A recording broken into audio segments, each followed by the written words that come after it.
This is the unrestricted free agent. The Jimbo Fisher stuff. Were you in the room the other day when he threw? I was. Part of the reason we had so much fun being Clemson was because we used to talk a lot of shit to them and they couldn't handle it. You feel fine, but your hands are shaking. Coach Spurrier couldn't give a damn. I want to take these athletes and mentor them. Why can't the Gamecocks win at the SEC tournament? So sunny all the time, so hot.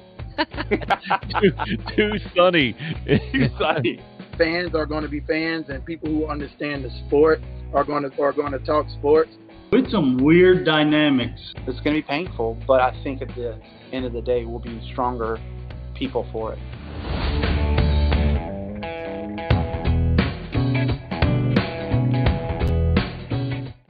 And shall we welcome in? Good to see you guys. We're going to go without the picture. Oh, I look even better when I don't do that, don't I? How about that? Now we're ready to play, aren't we?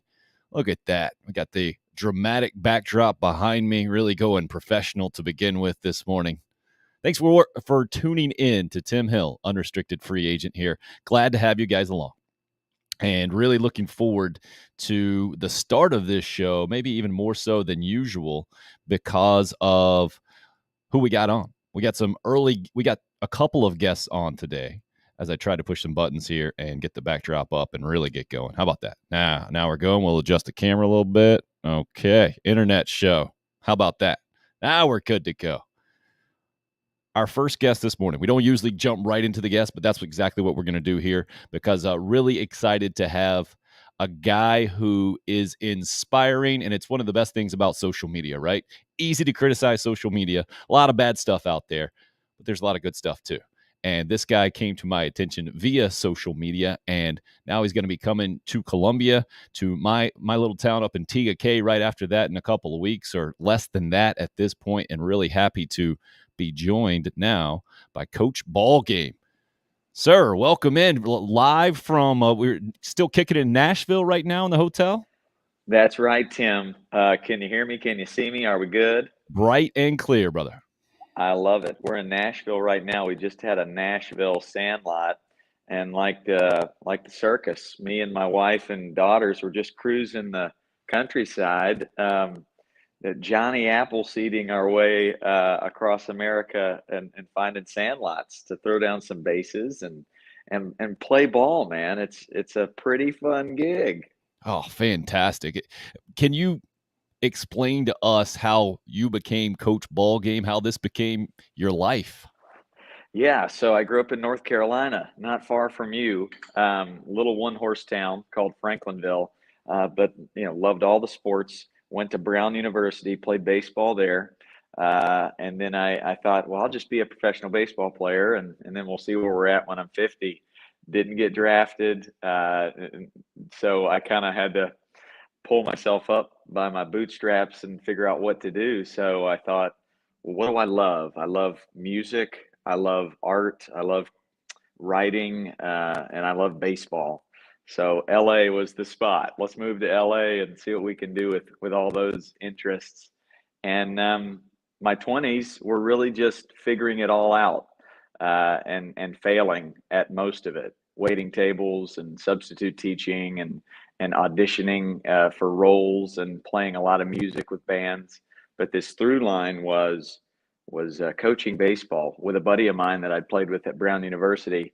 That was always like, I could hang my hat on that job, helping him run camps and do baseball lessons for kids. Then I got married, and my wife kind of gave me a little push. Let's call it an empowering maneuver. Maybe sometimes I thought it was an ultimatum, but she said, "Hey, you could really run this show. You could do this thing." And I'm like, "No, I'm safe where I'm at." But she really pushed me in this direction of, why don't you marry all of these interests you have? You love to dress up in weird characters. You love to play the drums, and you love to write poetry, and you love coaching kids. So all of that married into one on a baseball field is Coach Ballgame. And we live in Orange County, California, where I was running my own camps and starting to starting to build a good following there. And then somebody came up to me and said, "Why don't you create your own little league, your own version of little league? Because there's a space for it. There's a lot of kids that are getting pushed out, or they feel overwhelmed when they come to a tryout, or they just had a bad experience and they want to walk away from the game." And so I started this alternative league called the Sandlot, and we just call it Coach Ballgame Sandlot. And I run once a week games in Orange County, just to give people a different lens to look through when they're watching baseball. I make it really fun, and I make it about character education, pure and simple. And then the wins and the skill development, that kind of comes later down the priority list. But who would have thought that'd be novel, to make baseball really fun for kids and make it about character education? And so it started to kind of blow up in Orange County, and to the point where I had people reaching out over social media, "Hey, can you bring that fun game to Oklahoma or to Vancouver, to Florida?" So we're getting around, the word's getting out, and South Carolina's next. Absolutely. Columbia is August 28th. Pop up the tour here. TK up in my neck of the woods. The next day after that, you can go on coachballgame.com and sign up and be ready to roll there. And you're all over the place. How do you go from New Jersey on the 22nd to Georgia the next day? That's going to be that's a heck of a turnaround for you. Just a little bit of planning is all. So I'm doing these evening sandlots on this tour because kids are back in school now, right. Most of them. So I just did Nashville last night. I get a little breather, and then I'll fly into Philly this weekend, hang out with some old college buddies over the weekend, then do New Jersey Monday, first flight out of Philly Tuesday morning to get to Atlanta for the evening sandlot there. And then we got Jefferson, Savannah, and then actually I go up to Columbia. I've signed on with MLB to help run their play ball camps, which is their initiative to grow the game for kids. So I actually, on the 26th, I fly from Columbia, South Carolina, up to Queens, up to New York, run a play ball camp with them, then back down for the South Carolina Sandlots to close up shop. But I love it, man. My favorite thing to do is to bring what I do to brand new ears and let kids see it. What that looks like Miami right there. I think I was just in Miami with MLB doing some play ball stuff. But I tell these kids about this guy, Roberto Clemente, who was all about kindness and loading up airplanes full of gifts and flying these airplanes to poor countries and giving poor people gifts like Santa Claus. And when kids hear that, they will treat it as creed, just like if they hear a parent arguing at an umpire, they'll treat that as creed. Okay, that's what we're supposed to do here. So I just saw this kind of toxic nature seeping into youth sports, where it's all about win at all costs, and you got to win the game, and I'll yell at the umpire, I'll scream at the player, or I'll get in a fight with a parent if I have to. And I'm not bashing youth parents. I think they think they're doing the right thing, but it's my job to educate them and shine a light on what major league players are saying, managers, college coaches. Like, that's not it. That doesn't have to be, just because it's popular doesn't make it right. Why don't we play multiple sports? Why don't we become a good athlete? That's what the major leaguers are saying. Then when it does matter, when you're getting paid to play, and the St. Louis Cardinals need you to play outfield instead of infield. Ooh, I played basketball in high school. I know how to take that first step. Or I played football in high school. I've got that toughness that I need to get through the minor leagues. But there's this race to get to the finish line when you're 8, 9, 10 years old, that the kids are getting burnt out mentally and physically. And I had to do something about it. So here comes the Sandlot. Kudos to you, sir, for doing something about it. It's easy for us to get on a soapbox and give gas baggy hot takes about it and point the finger and wag and the whole thing, but you're actually doing something about it. You mentioned what major leaguers are saying. How about Albert Pujols? Got a chance to hang out with him recently, huh? Yeah, that brought some chills. So I've gotten to know him pretty well, and we've become friends. Which it just seems so weird to say that. Like the best hitter of my generation, and one of the greatest of all time. The fact that like we text is kind of crazy. But honestly, a good friend of mine who everybody knows, the voice of the game for the last 30 years, Joe Buck. He's opened up a lot of doors, and when he started opening up doors with MLB and the St. Louis Cardinals, then guys like Albert Pujols is like, okay, who is this guy? I'll pay attention to him now because Joe and his dad Jack have been in the game for 60 years, and so I try to be prepared and ready when the door opens. And Albert loves kids. Albert wants to grow the game.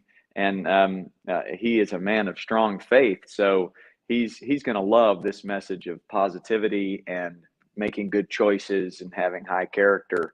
And he runs a foundation called the Pujols Family Foundation. They work with impoverished kids in the Dominican, where he's from, and the Down syndrome community.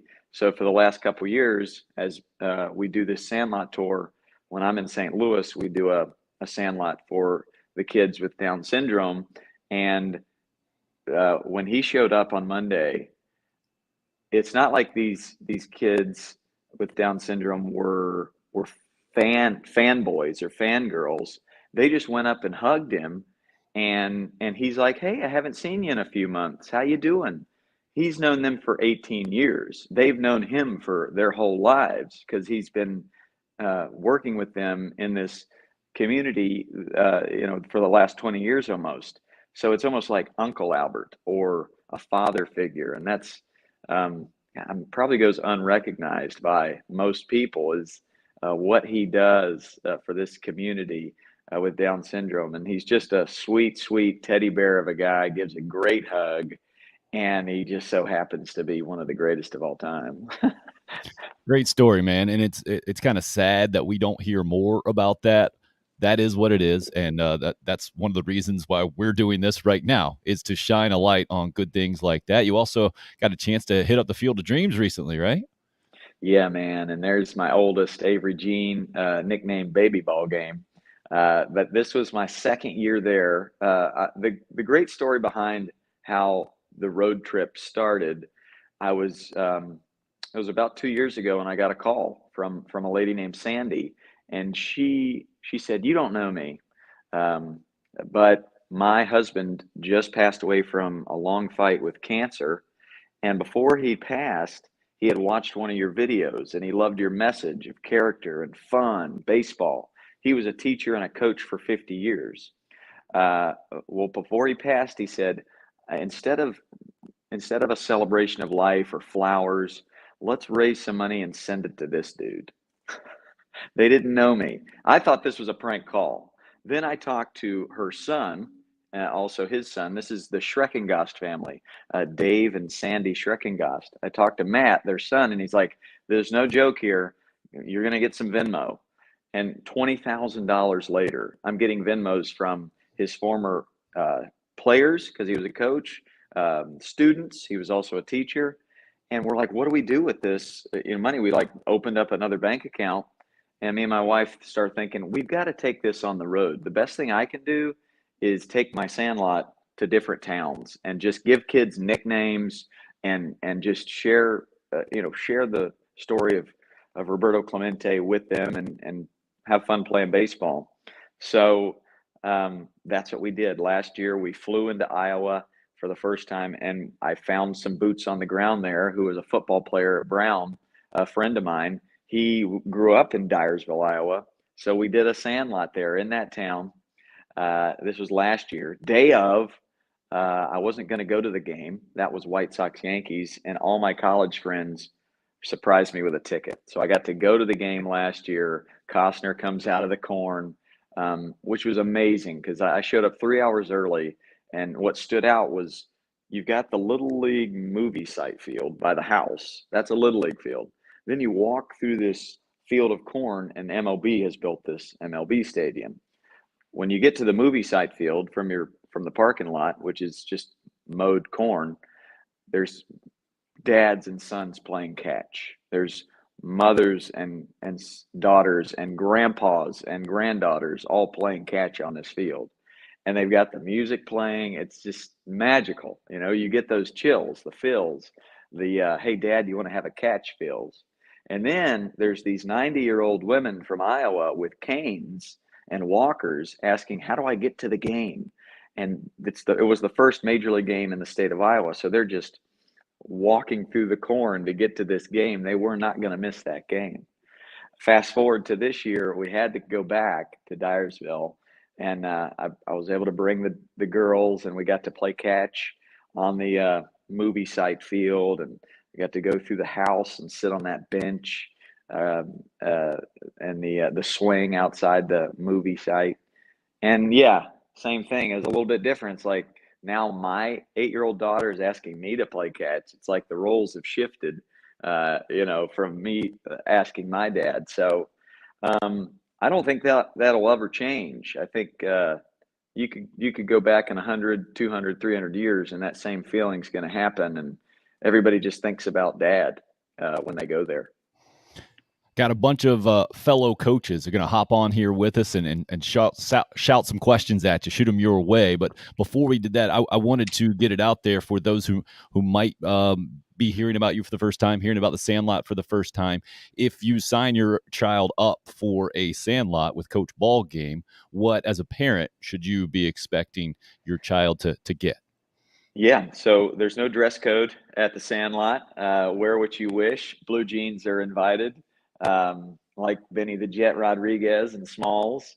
And they're going to show up, and the first thing I'm going to do is give them a nickname, because I've learned along the way that a kid is going to respond and listen and trust you if you ask them questions. Hey, what's your name? What's your nickname? What'd you have for breakfast? What's your favorite animal? What's your favorite superhero? So engaging and welcoming them with a nickname is the first rule of Sandlot. Second rule of Sandlot, you got to be kind. You got to be super kind to others, respectful to your coaches, pay attention, listen. And then the third rule is we got to have an outrageous amount of fun. So I sing songs, I quote poetry, I have catchphrases for the different skills of catching and throwing and fielding and hitting. But yeah, it's really 3 hours of lots and lots of fun. We work the skills the first hour with partner throw and catch, because baseball is a big game of catch. And then I'll tell a story about my hero, Roberto Clemente.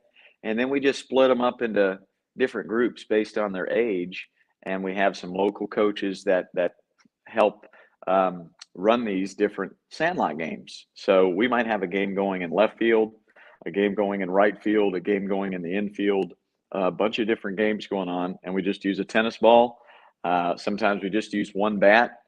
Sometimes we leave our gloves in the bag and just play bare hand, and we just give these kids an idea of what it can be. You don't have to have the best equipment. You can just find a ball, you can find a bat, you can find some trash for bases, and you can play the game. And I've got my drum out there, and I'm banging on that drum, and just making sure that each kid understands that at the Sandlot, we keep score of your character. So I've got a lot of baseball cards I give out if they're hustling, cheering loud, being respectful and kind, paying attention. Home runs are great, but I think good choices are much greater. It's a great message for everybody, kids, parents, coaches, all included. So I'm going to get a bunch of guys that I know to pop right in here who are coaching kids right now. And I want to see if you guys got any specific questions for Coach Ballgame there. Well, I'll try not to speak at the same time. Maybe we'll go in some sort of order. Jot, what about you? You've been on the longest. Why don't we let you start with Coach Ballgame there? Yeah, Coach Ballgame, first off, been great talking to you over the last month. Look forward to meeting you and playing a game of catch. Tim, I appreciate you throwing this together for us. Just kind of a quick, in a nutshell synopsis. We kind of live in a baseball hotbed, extremely competitive. And so anytime we say there's a new camp coming to town, it's right away, what kind of skill set are we learning, or what's the focus? So I just didn't know if you had again, just kind of a quick, in a nutshell, sales pitch of how your camp is different for those ones that hadn't seen the videos, that haven't, that's been living under a social media rock, I guess, and hadn't stumbled upon Coach Ballgame. Yeah, I guess you could think of it as a throwback, and it is a novel approach where when you hear baseball camp, you're thinking, okay, elite. Yeah, you're thinking, how do we get them into a good high school program, or what college coaches are going to be there to watch the how fast they run and how fast they throw and what their exit velocity is. This is character education on a baseball field, and that shines through right away. I ask them to get in a team meeting pose. Maybe it's going to be 120 of them in New Jersey in a couple days, and I'm going to try and get all of them locked in, uncomfortable eye contact, and I'm going to ask them to make good choices all day long, and then I'm going to create this atmosphere of FUN, fun, fun, fun. We give all the coaches nicknames, all the kids nicknames, and the skill development, it's there, but it does not shine through as strong as, I want to make this kid a better father one day. I want to make this kid a better mother, a better, bigger sister, a better server of their community. And I want the parents to feel like this is a birthday party. That's the vibe that really shines through without pushing it down their throats. After 3 hours, they walk home and they're singing these songs that they just learned about how to catch and how to throw and how to field. Their skill development is there. It happened, but we didn't keep score of the game. We kept score of their choices. So I think without the kids realizing it, they learned a lot of skills, because I am pretty skill heavy, but I kind of drop it in here and there throughout the 3 hours, because I want them to become a better person. I mean, when they're 16, 17 years old, I can ask them, hey, try and hit the ball hard to right center field, and they'll do it on the next try. But when they're 7, 8 years old, they just don't have they're incapable of doing that. So when I first started out coaching, I would get mad at myself because this 7-year-old wasn't fielding a ground ball, or this 6-year-old wasn't trying to hit the ball the other way. And then I realized, what am I doing here? This kid is 6 years old. When I was 6, I was playing basketball. I wasn't even playing baseball. So you just want to give them the love of the game, and that's what I do. I want to teach them to love baseball, and then when they're close to getting paid to play, then they can learn how to play the game the right way. So, yeah, that's it. Teach them to love it. Good stuff over there, man. Let's go to, I think, maybe the guy who has to get back to work the fastest. Joe, you are not in a bathroom right now, are you, Joe Trout? No, Tim, I'm not. I'm in some kind of little phone booth in my building. I love it. You got the floor with Coach Ballgame there, Joe. All right, Tim, thanks for putting this together as well. And, Coach, thank you for joining us. I think it's an honor and a privilege to have you on this call. I've watched a ton of your videos. I see the excitement you bring. And I mean, I can't wait for you to come to TK in 2 weeks. I can't wait to hear what my nickname is going to be. So, this is a heads up. You can start working on that now for us. That's the deal. Probably going to call you phone booth. I think phone booth is it. Perfect.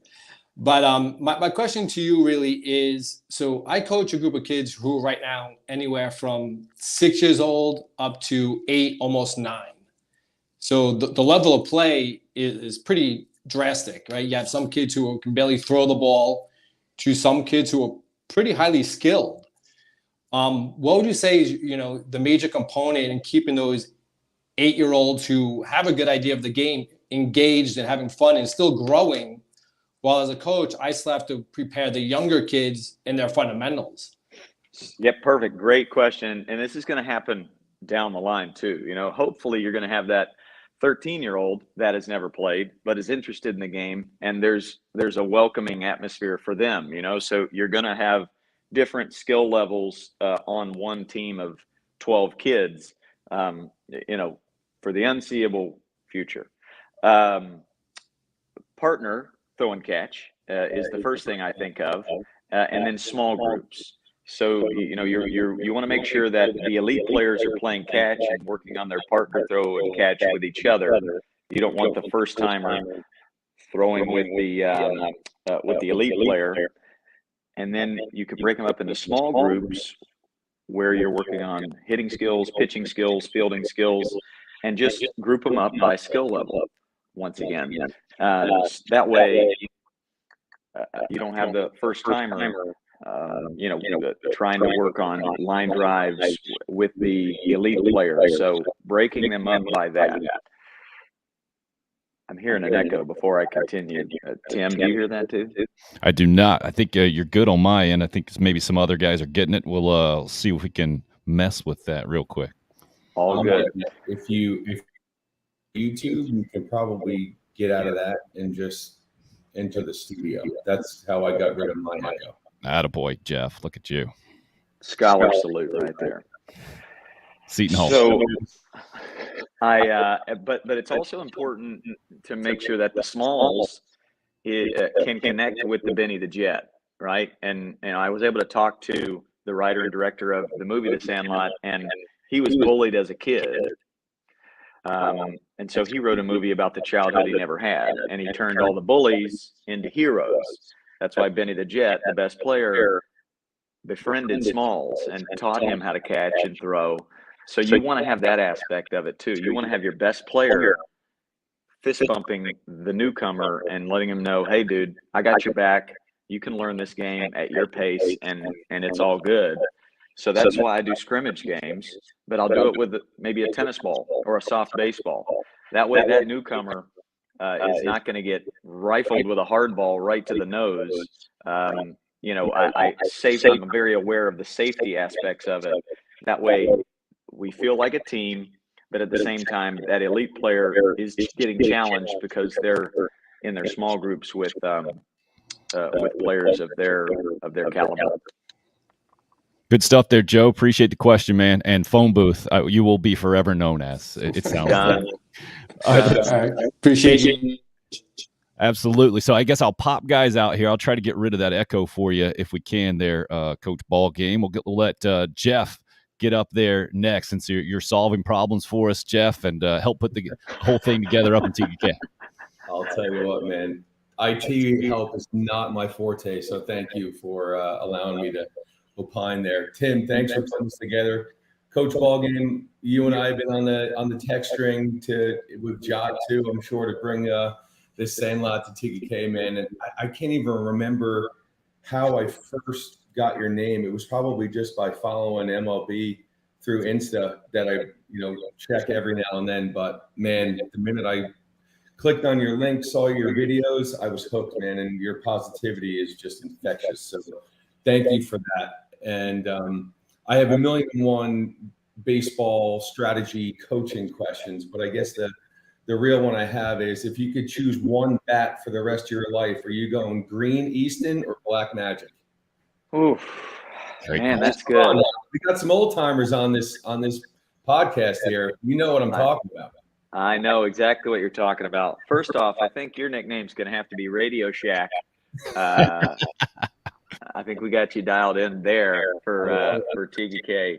Yeah, I got to go Green Easton because I've hung out with those folks. We actually had there was a big social media influencer gathering of any baseball influencer at Easton, and they gave everybody one of these old green Easton bats. And yeah, I mean, that was like my older brother's bat, and then they handed that down to me, and that just kind of speaks to when I learned the game. So I'm going Green Easton, man, all the way.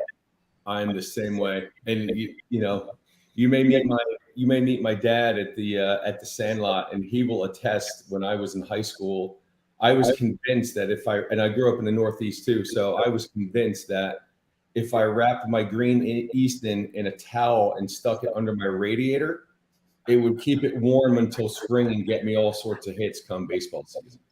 That's good stuff. Good stuff, Jeff, man. Thanks for popping on with us. Another guy who knows about warm bats, maybe a Gamecock Clemson controversy over there. 2010 national champ Jay Brown, the best dressed by far. I'm sure you're going to get a good nickname for that, Jay. And you're one of the coaches leading the Irmo division here, so you're going to get the Columbia Sandlot on the 28th, I believe. Floor is yours, sir. Good to see you. Thanks for hopping in, man. Yeah, thanks, Tim. Glad to be here, Coach Ballgame. Thanks for joining us. I guess I have one question, and my son is 8, coming on 9, and we're starting. Done the All-Stars, and when I was growing up, travel ball was just starting to become a thing, right? And we played 3 or 4 sports out of the year, and now you look around, and they're 6 years old that are specializing in baseball. And so I guess kind of your take, like what does the travel ball landscape, look like for an 8-year-old? Like, do we need to be focused on baseball only, or how long do we play all the sports? Great question, and I think we'll call you Men's Warehouse or Brooks Brothers, whatever you want to go with there. But I mean, take it from the major leaguers, and I've been able to interview a lot of them on my podcast, Mookie Betts and Jock Peterson and Kike Hernandez and Dave Roberts, and lucky enough to meet a lot of these Hall of Famers. And I asked them, hey, what do you think of this travel ball community? Were you doing this at 8 years old? And they all say the same thing. Multiple sports, teach them to love the game and become a good athlete. And they just preach big picture, big picture, big picture. If you are running, and I think travel ball is necessary for the elite player, but if you're running into a travel ball coach that is not allowing them to play soccer or swim or be a kid, then they're in it for the wrong reasons. And I know the travel ball has turned into a big money game, but that kid, and I saw it firsthand with my best friend growing up, that kid is going to get a full ride to Chapel Hill or get drafted by the Rangers. And by the time they're 18, they're going to be burnt out, and they're going to, you pushed them to be a grown up when they were 8. So when they turn 18, they just want to be a kid. So you have to watch out for that. You got to really kind of have your head on the swivel and make sure, is this coach in it for the right reasons? And those reasons are skill development and fun of play and joy of play. If he's pushing your kid to pitch Friday night, catch Saturday morning, play shortstop Saturday afternoon, and win this trophy when they're 8, then you got to move on. You got to try something else, because do you want to be the 8-year-old with the most trophies or the 18-year-old with the strongest arm and a passion bucket full of love for the game of baseball? I mean, the reason I moved down the lane I did, which is once a week, sandlot games, fun, character. I had a 7-year-old come up to one of my camps and said, my 7U travel ball coach won't let me play soccer because I got to play year-round baseball. And he wanted to play baseball on this team because all his friends are there. He also wanted to play soccer. He also wanted to just be a kid. That's nuts. And I thought that was a one-off. That has to just be one mentally ill travel ball coach. And then I heard story after story after story after story. And I was like, oh, there's a problem in youth sports. And it's up to us to shine a light on it and fix it. So yeah, when you start to notice this feels like this coach is just wanting to win a trophy today, win at all costs, then I challenge you to move on or start your own, travel ball. And maybe your own travel ball team is a sandlot where, you're getting very high caliber players Saturday afternoons once a week. And yeah, they can challenge each other. The kid pitch, kid catch. It's really awesome games, but there's so many different soccer fields out there where you could just drop some bases down and play ball. So whenever somebody comes to me and says, well, my kid's elite and this is the only avenue, I say, well, have you tried starting your own sandlot, or have you tried something else? Just to make sure that your kid doesn't get burnout. I think that's the number one priority. Don't let them burn out. they should be the one begging to go to the field and asking to play. And you really want them begging to go to the field when they're 16, 17, 18. Big picture all the way. Good stuff there. Good question, Jay. Appreciate popping in with us here for sure. Joe, what about you? Joe Riley up next.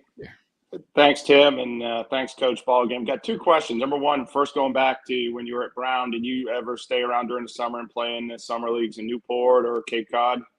I wish. I just wasn't quite good enough. I did go down to the CPL and played in my hometown, Ashboro. They used to be the Copperheads. Now they're the Zookeepers in the CPL.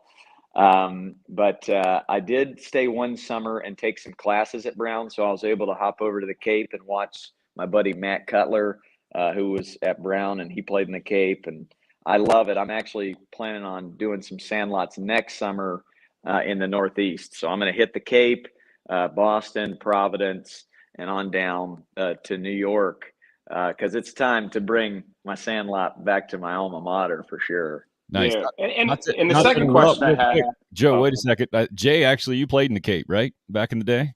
You would who'd you play for, Jay?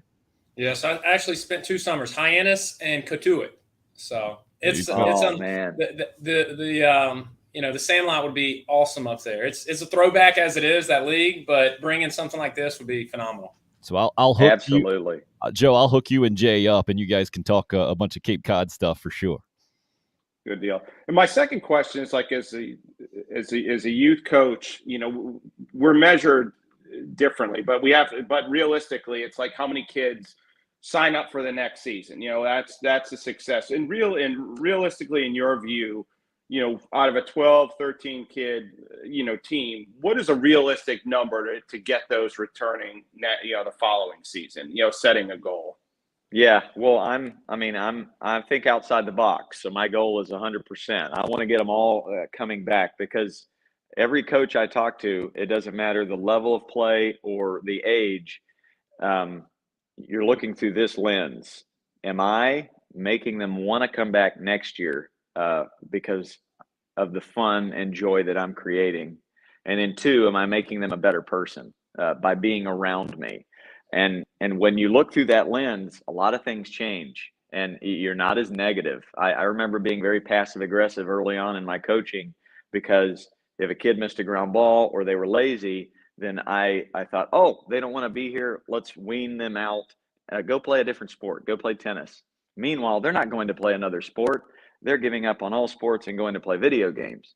But it took a few years for me to figure that out and just look through the right lens. So if you can try to get them all to come back, I think you're doing it right. Realistically, that's probably not going to happen. Some kids are just going to move on once they hit the teenage years. Plus, middle school ball is dying, and high school ball is basically just one step after travel ball. You've got your travel ball players that are just moving right into the high school play. So that's why I created this brand new thing. This just a new space where, hey, maybe down the road, college graduates that don't want to settle into a full-time job can start their own sandlot, and they can go by my bullet points of how to run it the right way, and we'll have a sandlot in every city by 2030. Why not? Just to make sure 100% of those kids are coming back. Good stuff there for sure. Chris, looks like you get the last one this morning. Fantastic. I appreciate the message. Thank you, Coach. I'll piggyback off the last question and conversation. I know you're delivering the message that sandlot's fun. We want to bring fun back to baseball, but we've all seen the coaches and the dads that make it not fun. Do you do anything during these sandlot experiences to address either directly or indirectly with the adults in the crowd that baseball needs to still be fun? 100%. And a lot of times I engage the parents who hopefully hang around and don't leave. They hang around, watch their kid play. I have all my team meetings near the bleachers where all the parents are. And, I'll throw out some 90s references, some Dumb and Dumber references, some Hootie and the Blowfish references, just to kind of go over the kids' heads and hit the parents and engage them. and turn their ears on. But yeah, I'd say more than half of what I do is to educate the parents, because those parents are going to impact dozens and dozens of kids in the upcoming season. So the stories that I tell, and yeah, I lay it on pretty thick, and it's pretty clear when you're there. Oh, I think this guy is trying to talk straight to the parents, right over the heads of the kids, because the kids, they're giving me that uncomfortable eye contact, and they're grasping all the joy and passion that I let out. But then, you want the parents to just look through that lens that I talked about. And I had Barry Zito come to the Sandlot. He lives in Nashville, and so he brought his kids to the Sandlot last night. I mean, a Cy Young Award winner, high-level player. And after the Sandlot, he's like, man, I love the way you were able to engage these kids. I was taking notes left and right, because I played a high-level baseball, but I don't know how to wrangle these 6-year-olds. How do I get them to pay attention and listen? When I send an email out to all my Sandlots, I say, parents, you don't have to stay, but it'll be a fun watch, and probably going to build your tool pouch up for when you start parenting and coaching, because let's be honest, it's the parents that are ruining our great game, and it's my job to fix that. Man, that is ambitious for sure. All of us who have coached understand that, and really, I think, appreciate it in a real and authentic way. Everything you've done, guys. Thanks for popping on today, Coach Ballgame. Really appreciate your time. Again, let me pop up the exact tour here. Coming to Columbia, South Carolina, the 28th, up in TGK on the 29th. You can go to coachballgame.com and sign up. You're all over the place. You plan on doing this for a while, I'm guessing? Yeah, till I'm a hundo. When I hit 100, I'll just pass it on to my daughters. But my daughters they're growing so much. They're 8 and 4, and going from town to town and meeting a lot of these new people, and they're just picking up the importance of this on this trip. So this is something I'll look forward to every year. And on top of this, I'll fly from place to place and do satellites along with my MLB duties. I'll fly to Salt Lake City in April. I'll do a Florida swing every February during spring training, Arizona every March. I'll get to Texas. And then, in the hot months, I'll get to the Northeast, and I'll get to Canada as much as I can. So as much as my wife will let me get on the road, and she can handle the kids at home, I'll do it, because it's necessary for sure. No doubt about it, man. And all of us, it's one of the reasons why I wanted to have everybody on here. Like, this is a visual. It's not just you fighting this fight. You're kind of leading it, but you have all of us behind you right here, right now. And you have so many more, I know, all across the country, all across the world, really, man. It's a very important thing, especially after everything we've gone through as a human race here in the last couple of years, man. And really appreciate it. I can't express our appreciation enough. Honored, man. And I can connect with every coach out there. I started as a really bad one. I was a bad youth coach. I was all about performance and wean out the non-elite player. And I would be passive aggressive and negative and try and win at all costs. And I was a guy that played through college. I had been there, done that. And here I am still coaching the wrong way. So I get it. I was trying to do it the right way, but it took some mentors to say, why don't you just put your arm around this kid and ask him, what's going on at home? How are you? How are you doing? How's your mental health? And start there. And man, just changed my whole way of thinking. Coach Ballgame, really appreciate it. And I know you've helped us today. You're helping the game of baseball. You're helping kids everywhere. Again, you can go to @CoachBallgame all over the social media. You can sign up on CoachBallgame.com to come out to the Sandlots, Columbia and TGK, coming up on the 28th and 29th. Gentlemen, appreciate all of your time, and maybe we'll do it again sometime. I love it, Tim. We're going to call you Ryan Reynolds, because that's just what you look like. Wow. I got to tell my wife. I'm going to tell her immediately that she will address me as such, and we'll be good to go, man. I couldn't have Ask might for a have better to. nickname. I might have to keep you away from my wife. There you go. Much appreciated. Coach Ballgame, ladies and gentlemen. All the other youth coaches that have helped me out along the way, or I've come across along the way, really appreciate their time hopping on today. And man, inspiring. That's what I hope this show can be, as much as possible. It's one of the reasons why I'm doing it. Why I'm sitting here right now is to try to make some kind of positive impact on the world. Not nearly as much as Coach Ballgame is doing, going around all over the place and touching so many people, partnering with so many big time, really good guys who just happen to be amazing baseball players as well. Like Albert Pujols is a great example, man.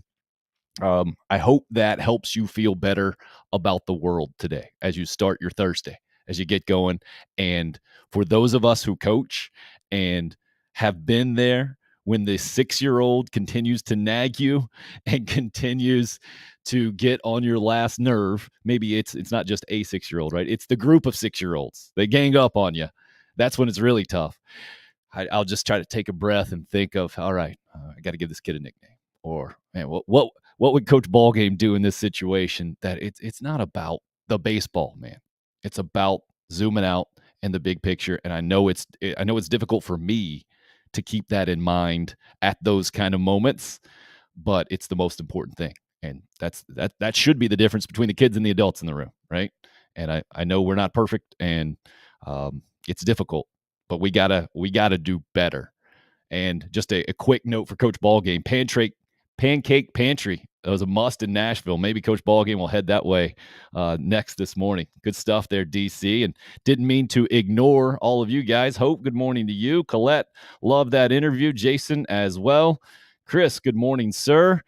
Ken's ready for some Spurs Up Show interview. Oh, you love the one on the flip side. Well, now you're going to get it on the other side. Chris Phillips set to join us here, getting right into the thick of Gamecock football talk and everything that he gets into, which is a bunch of fun as well. And we're going to shift gears for sure. Roger and the Tonester saying good morning this morning. Jason was in first right at 7 o'clock. Well done, Jason, and DC as well, up early with us. So to get to some headlines in general today as we shift away from youth baseball, not that all of you aren't 6 to 8-year-old youth baseball coaches. Last night, what'd you guys think? I'd say a little rough. Having worked in local TV, I'm accustomed to a hiccup in television every now and again. Welcome Home, episode 2. It didn't go quite as planned, I don't think, for everybody. And I just realized the reason why we're not seeing Chris Phillips, because I haven't sent him the little link to pop on here. Let me do that real quick as I click some buttons here, as very professionally. Chris is quite professional, so I know he would have been in before, and I see that he's even requesting it. Yep, sounds good. Gonna pop this link. Oh, he's gonna say 9 o'clock or so. He's gonna pop in. That sounds perfect. So Chris will pop on with us here in a few minutes. Give me a few minutes to kind of set up what I saw yesterday, and we'll set some headlines here, and then we'll get plenty of thoughts from Chris Phillips from the Spurs Up Show. Welcome Home, episode 2. You guys, what'd you think? You check it out? ESPNU last night. I put the tweet out, the good and the bad and the ugly is what I like to do when I have multiple thoughts about something. The good last night by far was being able to watch practice for Gamecock football. This year's practice, preseason practice number 1, I think, was most of that video. And to get some honest feedback from a head coach to the team, hey, you guys got to step it up. It's practice number 1, and I don't like what I'm seeing.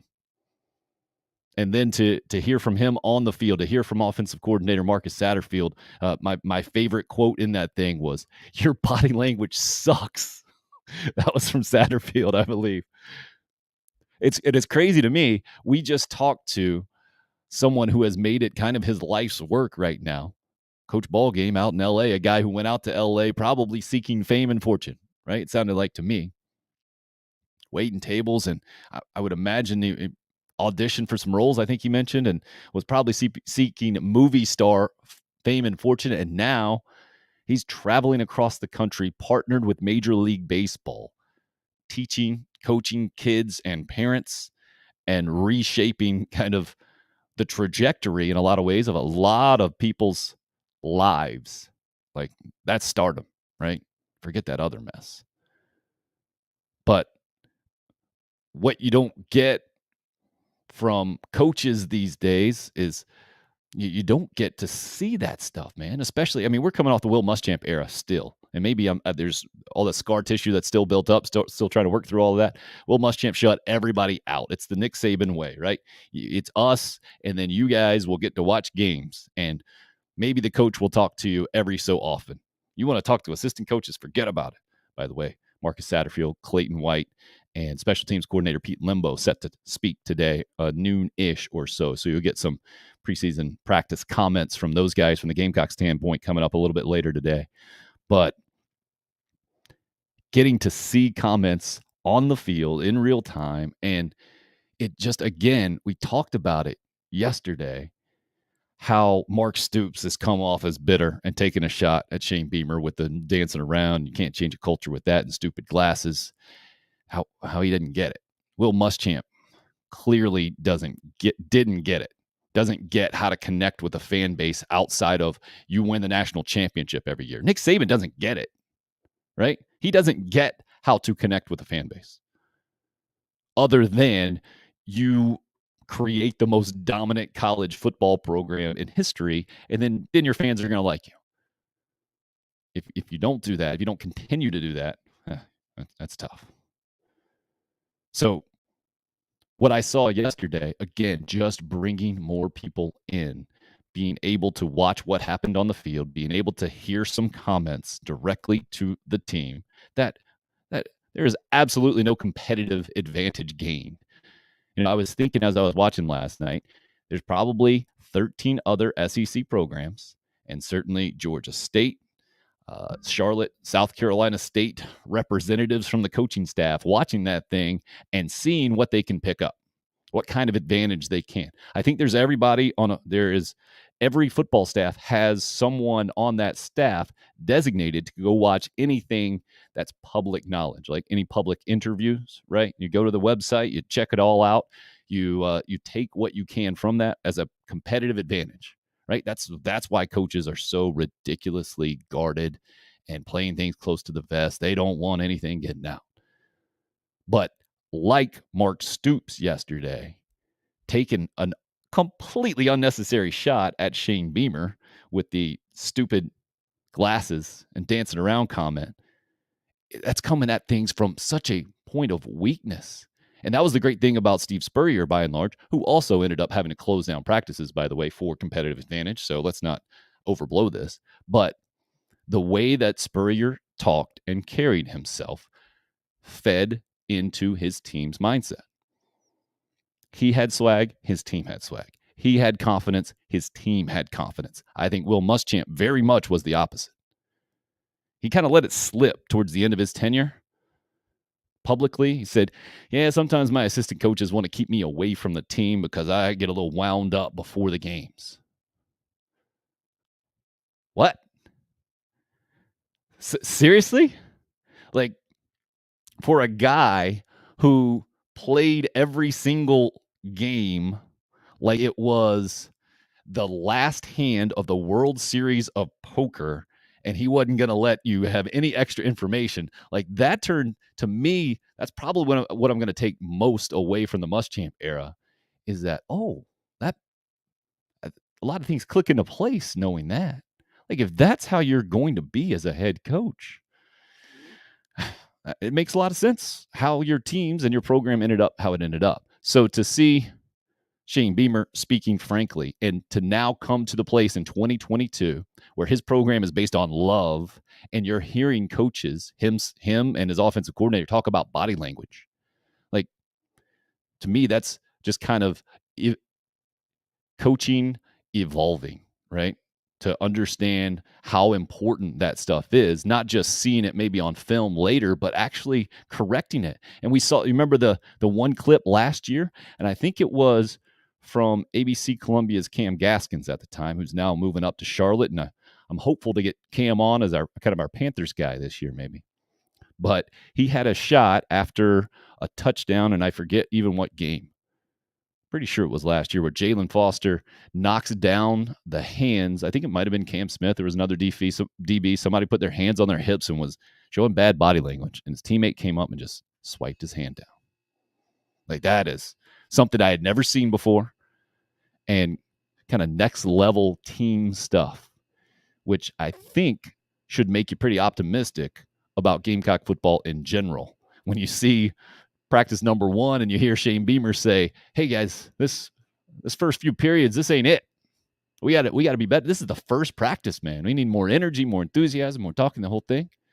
But the fact that they let that out, they're not afraid to have that be out swirling around in the public. They're not afraid of any kind of negative feedback from the fan base. To me, that exudes strength. Hey, yeah, that's what it was. That wasn't it. We told them, you can know it. I don't care.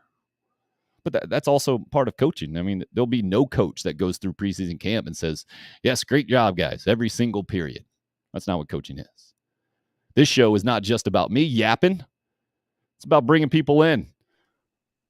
Interesting people like Chris Phillips from the Spurs Up Show. Welcome in, sir. What's going on, man? Good morning. I was just getting a good laugh in because I saw DC's comment talking about he got hooked on the podcast. When speaking of Will Muschamp, we went on the little Fire Muschamp rant back in 2019 after the UNC game. So it happens. Listen, it happens when hey man, that's a great place to start. Hey, when you go to a bowl game in 2018 and you watch your team get shut out 28-0 by Virginia, and then you spend 7 or 8 months in anticipation for a new season and getting quote unquote redemption and revenge, and then you watch them practically do the same exact thing they just did 7 or 8 months prior.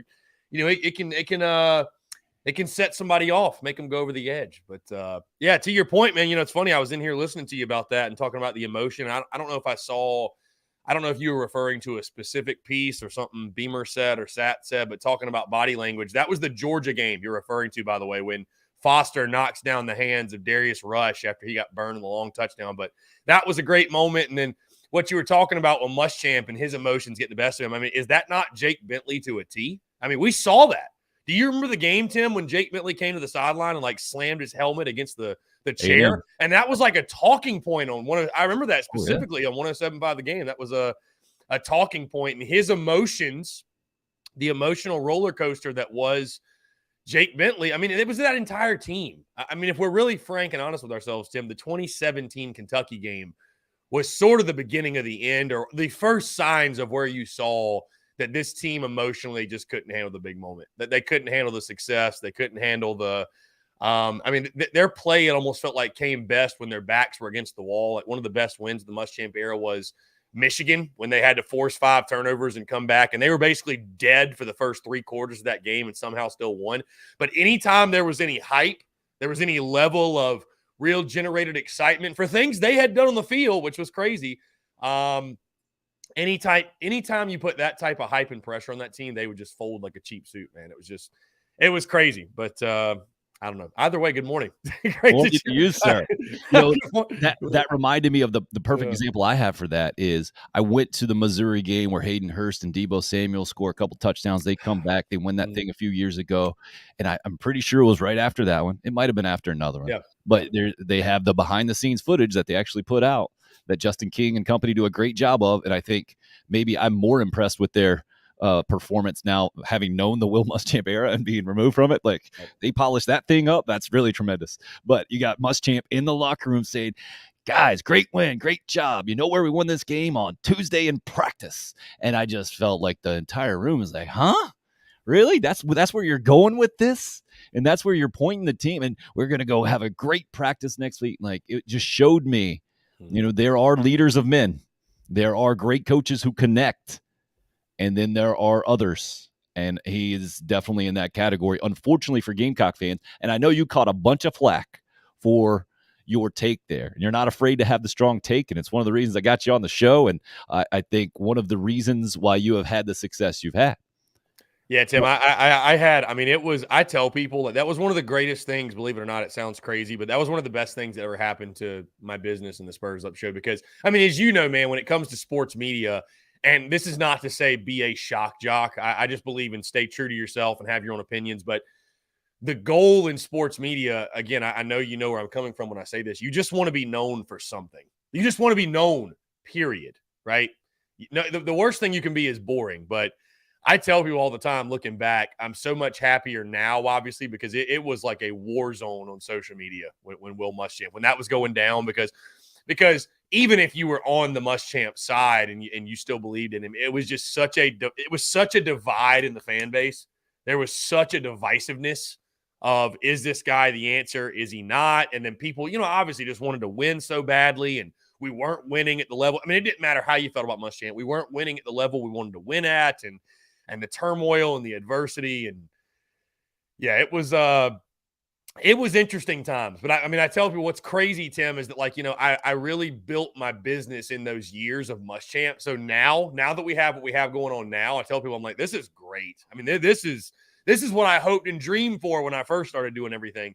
So Shane Beamer's been a nice breath of fresh air, but yeah, those were interesting times, Tim, to say the least. Those were very interesting times. No doubt about it. Craig says, I didn't want to see him or hear him talk anymore at the end. I think. Well, it's wild to me how long some people held on, and I think it just goes to show how great a Gamecock fans they are, how diehard and loyal, and we all want our coaches to work out, right? And with college fans, they take it so personally. It's like the coaches are like, their family. It's like they're their uncles, and the players are like their kids. So to say any damning word about them is it's going too far. And it has to become so blatantly obvious. Like, they're the guy until they're not, right? Like, I had people tell me, like, from Muschamp, like, yeah, I really thought he was the guy until that 2020 A&M game. We lost 48-3. And I'm like, it took you that long? Like, App State didn't break you? Like, how did you hold on for so long? Like that's I don't know. I didn't expect to talk about Will Muschamp this morning, but either way, hey, I tell people this though, because last week, I don't know if you saw this, Tim, social media went crazy after he spoke to the media at Georgia. Like, that was like the first time he had really taken the podium since his USC days. And it was like a weird night on Twitter. There was like a lot of like Muschamp defenders just coming out of the woodworks. And listen, whatever. Like, it is what it is. We get to make funny jokes on Twitter, and he gets $13 million from USC. Like, he's doing just fine. Trust me. But I don't know, man. The amount of people that are like, I think South Carolina fans are going to look back in a decade and say they were too hard on it. And I'm like, dude, I think we're going to look back in a decade and just shake our heads and laugh in disbelief that we ever allowed him to grace the sidelines. Like, I don't ever think that's going to go away. So I don't know. Could be wrong. Well, it's tricky, right? Because as you were talking about the guy who said the 2020 A&M game, I'm thinking of fans like my dad who have been Gamecock fans for decades and decades and decades. And they're the ones who went out to Nebraska back in the day, or Michigan up in the day, in the independent days, right? I mean, they're the ones that got Gamecock fans a national reputation for being some of the best fans in the country. And that has to do with loyalty, right? And then you factor in Steve Spurrier, right? And that changes things completely, because anybody who's honest with themselves will tell you that Gamecock fans hated Steve Spurrier before he became their coach. And he becomes your coach. And then he yells at you for not cheering on your team for losing a game. And then he gets your team finishing 11-2, 3 straight years and winning the East Division championship, and things change. And then you get Will Muschamp. And now it's come around to Shane Beamer, at least. Like, the approach is very tricky for me in trying to, and you said that guy told you he thought Will Muschamp was the guy. I don't think he thought that, Chris. I think he was hoping. Wanted to believe it. He felt it. Like, that was a feel and a thinking thing. And I think Gamecock fans really do. I think college football fans all over the place mix those up a lot of times. It's just tricky, I think, being in the spot I was in the radio, for sure, like trying to be fair and yet trying to be fair to both coach and fans and the whole thing. How do you try to handle that? I feel like you've come at this thing from the non-traditional media standpoint. Like, I got a journalism degree. I was told that you should be objective. You should keep your stuff out of it. And that's how you should approach things. That's the way you get to have a job and be a professional. You've made your job and come at it the complete different way. How do you go through that thought process, I guess? I'll take this moment to pat myself on the back a little bit. Now, I feel like I have a unique ability to see it from the fan side, but also take as much of my fandom out of it as possible and just call it as I see it. You know what I mean? And when I am being biased, I won't hide it. You know, are there times that I'll say something with a little bit of bias, a hint of bias? Sure, but I'll tell you the exact angle I'm coming from. I will say with Muschamp, though, like, it wasn't one of those things with which, again, when he got hired, I wasn't doing what I'm doing yet. So, but I didn't look at it as like guilty till proven innocent. I thought kind of what everybody else thought. Like, okay, like he didn't work out at Florida. Maybe he learned his lessons and he can come to South Carolina. It's a different, unique situation. And that's why, and I'm not, this is going to sound like blasphemy, and I'm not trying to compare the two eras really in any way, but you know, Tim, that it's almost like we're in part 2 of the honeymoon phase with Shane Beamer and how quickly things can change, because now it's like the popular thing, right, to hate Will Muschamp. Everybody just dogs on this guy. And they pile on, and I sit there and I kind of laugh because I see some of the people on social media, especially Twitter, doing it. I'm like, you know, I remember a day not too long ago when you wanted me kicked out of the fan base because I just said an ill word about the guy, right? And now you're also piling on it because it's the popular thing to do. No, I mean, I've just, Tim, you know, and I appreciate the kind words, honestly, and the compliment. I've just always just tried to stay true to myself. But it's kind of like one of those things where I'll say certain things about our quarterback or our head coach or our team or what have you, because I am a Gamecock fan. It's like talking about somebody within your family, right? Like, you can say some things about somebody in your family. You can be critical of them to a certain level. But if an outsider says that, like if a Tennessee or Kentucky or Florida or Georgia or any other school, Clem sucks, fan says something about USC, it could be exactly what I'm saying. I'm going to take it probably a little bit more personal than just me saying it, because I'm like, what I'm saying is coming out of love as a fan. What they're saying is coming out of hatred as a rival. So I don't know if that makes any sense, but it's no, I've just always believed since the jump, man, just keeping it real and staying true to myself and just calling it as I see it. And for example, the whole Fire Muschamp thing, Tim, I mean, even after we lost to Virginia in that Belk Bowl field, 28-0, I chalked it up as, okay, you know, it's a bowl game. Deebo Samuel didn't play. This happens in bowl games, no big deal. I mean, I sat in the stadium that day. I mean, it sucked, but I was like, you know what? It is what it is. It's a bowl game. It's meaningless. Who cares? So I didn't go into that 2019 UNC game expecting the call for Muschamp's job. Quite the opposite. I had picked South Carolina that year to go 7-5. You know, you go back and look at that day. What made it so funny is I posted a video in pregame, like all fired up, going to the tailgate, had the Black Magic tank top. Like, I was pumped. Like, I thought we were going to have a pretty good football team. And I think that's one of the reasons that outburst after came out, because I really allowed myself to get so hyped up and so excited. And if you'd have lost a week 1 to Georgia, that'd have been one thing. But it just like, it felt like all my hopes and dreams just came crashing down in one game, in 1 week, in such an inexcusable, what felt like at the time, an inexcusable loss when you had a senior quarterback in Jake Bentley. You had a veteran team. You had Will Muschamp in his 4th year. And on the other side, you had Mack Brown in year 1, a freshman, Sam Howell. It felt, you know, ridiculous. And then obviously that just matched the rest of that season with Appalachian State. And then just somehow, some way, Tim, I don't know if you'd agree, but I think that 2019 Georgia win is like the most ridiculous, unexplainable win in the history of Gamecock football. Like the fact that that team went on the road and beat that Georgia team. It's still, to me, to this day, why did Jake Fromm keep throwing at Israel Mukuamu? Will we ever know? So, no, I appreciate you saying what you said. And I've just always tried to keep it genuine and keep it real. And, you know, I just have a knack for, and I think too, what drives me is I like seeing both sides of the argument. I like the banter. I run towards the banter, not away from it. Some people are uncomfortable having the uncomfortable conversation. And so I like the differing opinions. I like to get there's times, man, I'll be talking about South Carolina. We'll be doing position unit previews or just whatever, creating content around whatever. And I'll just, for the sake of the argument, I'm like, let's just look at the other side of the coin. What if it works out this way instead of this way? You know, I'll have my take and my opinion on how I think it's going to go, but I'm like, you know, well, what if South Carolina goes 6-6?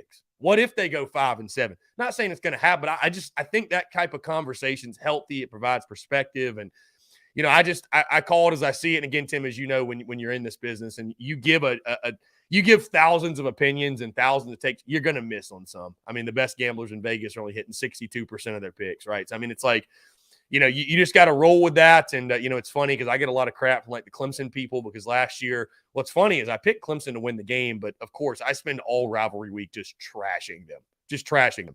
And so they've got content creators out there that love to take my words and other Gamecock content creators' words and make highlight videos and put my voice on it. And I'm like, dude, I love this. I love this. This is just spreading the message of the content. Listen, we're going to get them wrong, but the day we get them right, oh, it's going to be a sweet day. Hopefully that day is coming sooner rather than later. But no, I've just always believed, man, and sticking to your guns, keep it real, keep it genuine. And yeah, I mean, a lot of the content, man, and the post-game thoughts and stuff, it's not like some pre-planned thing. It's not some shtick. I mean, I go back to that Fire Muschamp video. That was so just in the moment, pure, just emotion. You know what I mean? Just pure emotion. And to some people that, it's like, yeah, I wouldn't lead a business that way. But I just believe when it comes to creating content, just keeping it genuine. I feel like people can sniff bullshit a mile away. And the number one goal is to not be boring. That's the thing. Just don't be boring, man. Nobody wants to go read a box score or just hear, well, this happened, and this happened. It's like, well, what do you think about it? Like, give me an opinion. Make me feel some type of way. So that's just how I've always tried to operate, Tim. And yeah, like I said, I appreciate you saying that, though, man. That's kind of what I've really prided myself on since the jump. So reminds me of Colin Cowherd. Has always said that it's much more important to be interesting than it is to be right. And he's done pretty well in the business. He still, to this day, is making a living off. And I think Colin Cowherd. I like Colin Cowherd a lot, but I mean, we all see him. But it goes to show like how influential his word is, because when he says something that's inaccurate, I mean, it goes viral. Everybody's like, look at this clip. Like, look, but it's like you can either move the needle or be the needle. It's like he is the needle. He's one of those guys that's the needle. You know what I mean? So again, man, I think. You don't want to just be somebody that's just throwing crap at the wall and hoping it sticks. But when you put out thousands of opinions and projections, and I always laugh, Tim, at the people. I'm sure you see them on social media. They're like, "Why are you picking these games? Why are you doing this, doing that?" I just wait till kickoff and see what happens. I'm like, dude, especially college football. It's like predictions are the fun part. That's what makes this thing what it is. I mean, it's crazy, Tim. I've thought about this. Like, we spend 3.5 months previewing a season that has 12 games on the field. We spend 5 days previewing a single game. Like, we spend 95% of the time just projecting and predicting. Very little of the time is actual on-field play. And I think it's the scarcity in football that makes it so special, because you think about baseball and basketball, they don't have that because there's so many games, and it just doesn't have.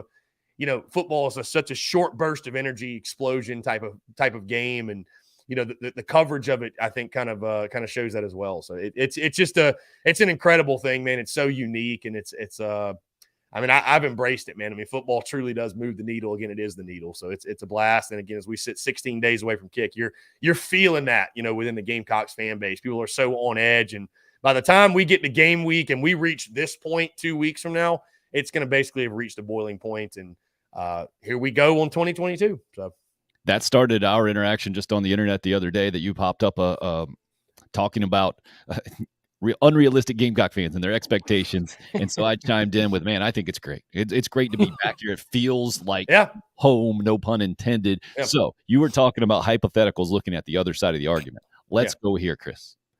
Georgia State and Sean Elliott come into Williams-Brice Stadium and beat South Carolina. It's not out of the realm of possibility, man. What is it, 12? 12, yeah. Open up at 12? And I even told my buddy this, if in a hypothetical world, if Spencer Rattler was not this team's starting quarterback for whatever reason, let's say he didn't leave Oklahoma. I mean, I love Luke Doty. I don't really mean this as a shot, but like, I think Georgia State would be the sexy upset pick. I really do. I just, there are season openers are weird, but you know as well as I do, they're weird. I was in the building Steve Spurrier's first opener when they beat UCF 24-15. I'll never forget 2007 when Louisiana Lafayette ran for like 270 yards, and it was an ugly, I don't remember the exact score, but that happens, and everybody thinks South Carolina's terrible, and they go on the road the next week and beat Georgia in week 2. And it's like, that's why you can't draw conclusions for the entire season from week 1. It's just, you just can't do it. So, I think with Rattler at quarterback, on the flip side, what if Georgia State beats South Carolina? I don't even want to fathom it. I'll be honest with you. I don't think it's going to happen, Chris, number one. Chris, South Carolina barely beat Vandy last Right. year. No, They that's barely fair. beat East Yeah. Carolina. They beat Troy by 9 points. Let's not act like they were Well, just the last team that we yeah. saw in the bowl game. They were just Yeah. the team that played Florida. They were just the team that played Auburn. They were all of these teams, right? And now they do have better pieces. There's no doubt about it. I think, to your point, if Spencer Rattler wasn't at South Carolina, this would be a single-digit spread in game number 1 against Georgia State, which would be a bit of an indictment of the program, I think, but fair, knowing that we saw 6 wins in 2 years combined, man. Yeah. And I will tell you this. Let's just play it for fun, the hypothetical. If South Carolina, if Sean Elliott were to lead Georgia State to a victory, number one, be great for Sean Elliott in Georgia State. I had Sean on the show. He's an awesome dude. I know a lot of Gamecock fans have a lot of love for him. But on our side, I mean, wow, talk about humbling, come crashing down to earth very, very quickly. Get rid of your 9-win, your 8-win, maybe even your 7-win projections, and scramble and figure out how to make back-to-back bowl games in the first 2 years of Shane Beamer. And I don't totally disagree what DC says is that, it's again, it feels like it's the honeymoon phase part 2 with Shane Beamer. And I don't say that in a disrespectful or any type of way. I just, when you win that last bowl game and it's just all those warm and fuzzy feelings and like you mentioned, Tim, fans forget what this team was last year a lot of the time because they won their last game and they won games down the stretch against Florida and Auburn. But man, this team, I mean, this team at its worst was a really, really bad football team, like a really bad football team that lacked quality depth, that had one of the worst offensive lines, not just in the SEC, maybe in college football, a defense that could not stop the run, a secondary that top 10 in the country nationally in pass defense, but they were so good because the run defense was so bad. I mean, I know, again, I talked to you about Brad Lawing, and he straight up told me, Chris, if you're a defensive coach in college football, don't ever brag about your pass defense because all you're telling teams is that you can't stop the run. They don't have to throw on you. So that's looking at it all from like the pessimistic, I guess, chicken curse side of things, I like to say. On the optimistic side, you could look at it. Tim, though, this team battled adversity and found ways to win and overcame a bad offensive line and overcame 4 starting quarterbacks. And look what they did against UNC. So I think the truth probably lies somewhere in the middle. The interesting thing about Georgia State, Tim, going into that game is football is all about matchups. And I just think what's so intriguing is this is a team that line of scrimmage. That's what we've been talking about all preseason, offensively and defensively. You look at Georgia State, they ran for 227 yards per game a season ago, one of the best in the country. One of their 2 running backs that's on the Doak Walker preseason award watch list is Jamias Williams, who played DB at South Carolina. Another great recruiting evaluation by our buddy Will Muschamp. Terrence Gregg, the other, though, a fantastic back. He was their leading rusher last year. So their offensive line, and it's Sean Elliott, dude. They're going to come ready to play up front. You know what I mean? Our D-line will be tested. Now, I think where I see South Carolina having the biggest advantage in this game is on the offensive side because Georgia State wasn't great a season ago defensively. And I haven't done my deep dive that I'll do during game week, but looking at them, what I recall in my opponent preview series, they weren't great defensively. They lost a lot of guys. So the reason I've picked South Carolina to win the football game, and I will pick the Gamecocks to win the football game, is I think it's going to be very uncomfortable early. I think it's going to be close early. I wouldn't be surprised if I expect it to be a 1-score game at halftime. My question, Tim, how is Georgia State going to keep up with the South Carolina athletes for 4 quarters? Now, I'll say this, Tim, this is a game. This is not EIU. South Carolina will not just roll their helmets out there and get a W. If you're not playing well-executed, sound football, if you're turning the football over, a lot of stupid penalties, a lot of stupid mistakes, and that can happen in week 1. Hey, it's a team full of, like you mentioned, all brand new personnel. Who's to say it's all going to be clicking just right off the jump in week 1? It might not be. So if that happens, we might look up at the scoreboard and South Carolina's finding themselves in a fight in the 4th quarter. And that is the last thing you want to happen in a game like this. Like, you want to put Georgia State away. You want to go to the 4th quarter with a double-digit lead, a 2-score lead, 3-score lead, what have you. Don't let Georgia State think they've got a chance to pull the upset, because as excited as I am for LED lights and Willie B in 2001, and we all are, they won't be intimidated. They've gone into Auburn and should have won last year. They've won at Neyland. I just don't think his team's going to give a darn what kind of lights we've got in the stadium or how many people are in the stadium. Like, I think they're probably looking forward to that opportunity, embracing that. I don't want to say it's their Super Bowl because I think it'd be disrespectful to the rest of their season, but Georgia State will be ready to play. This is not an EIU. But I'm excited for that, Tim. I'm excited to see us go up against somebody that's got a pulse. EIU did nothing for you last year. So, to your point on your hypothetical, though, if you lose to Georgia State, it is sometimes we kind of tongue-in-cheek say, well, back to the drawing board. But no, it's really going to be back to the drawing board because you're going to be staring an 0-3 start in the face. And, listen, I'm just trying to think, what would I say on the Monday podcast and the live show the Monday after? And I think you just have to really have a sit down and just say, you know what, we've really got to readjust our expectations.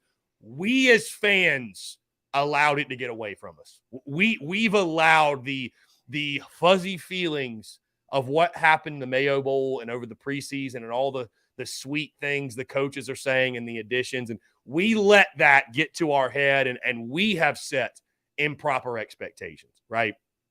I look at this season, expect 7, hope for 8, and be just thankful to the high heavens if you get anything more than that. I think that's fair.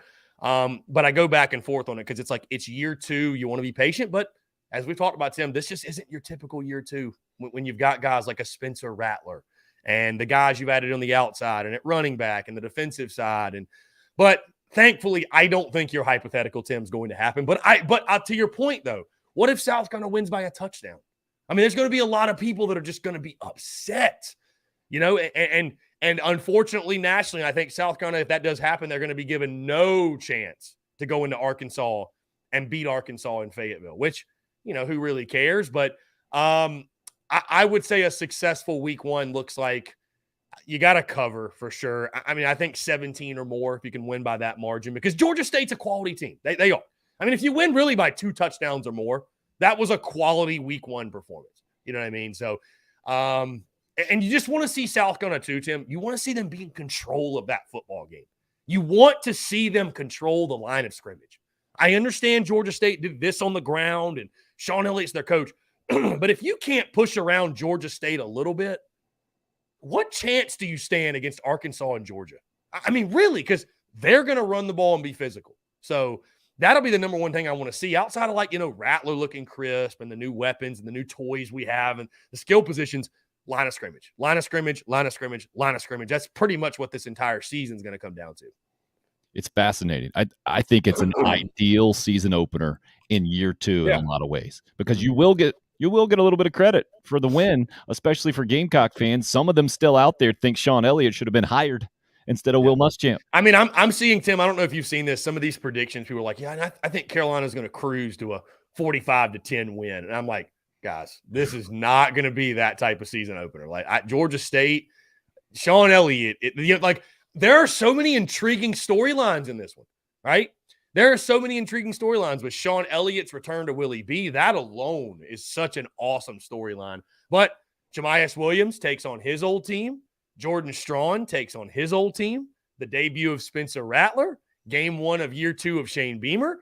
And see, I see DC saying he hates these kind of games, nothing to gain. See, I disagree with that, though, to your point. I think if you can win this game, cover the spread, win by you can learn something about your football team. I don't want to say, you can draw conclusions from it, and this is this because this happened in week 1.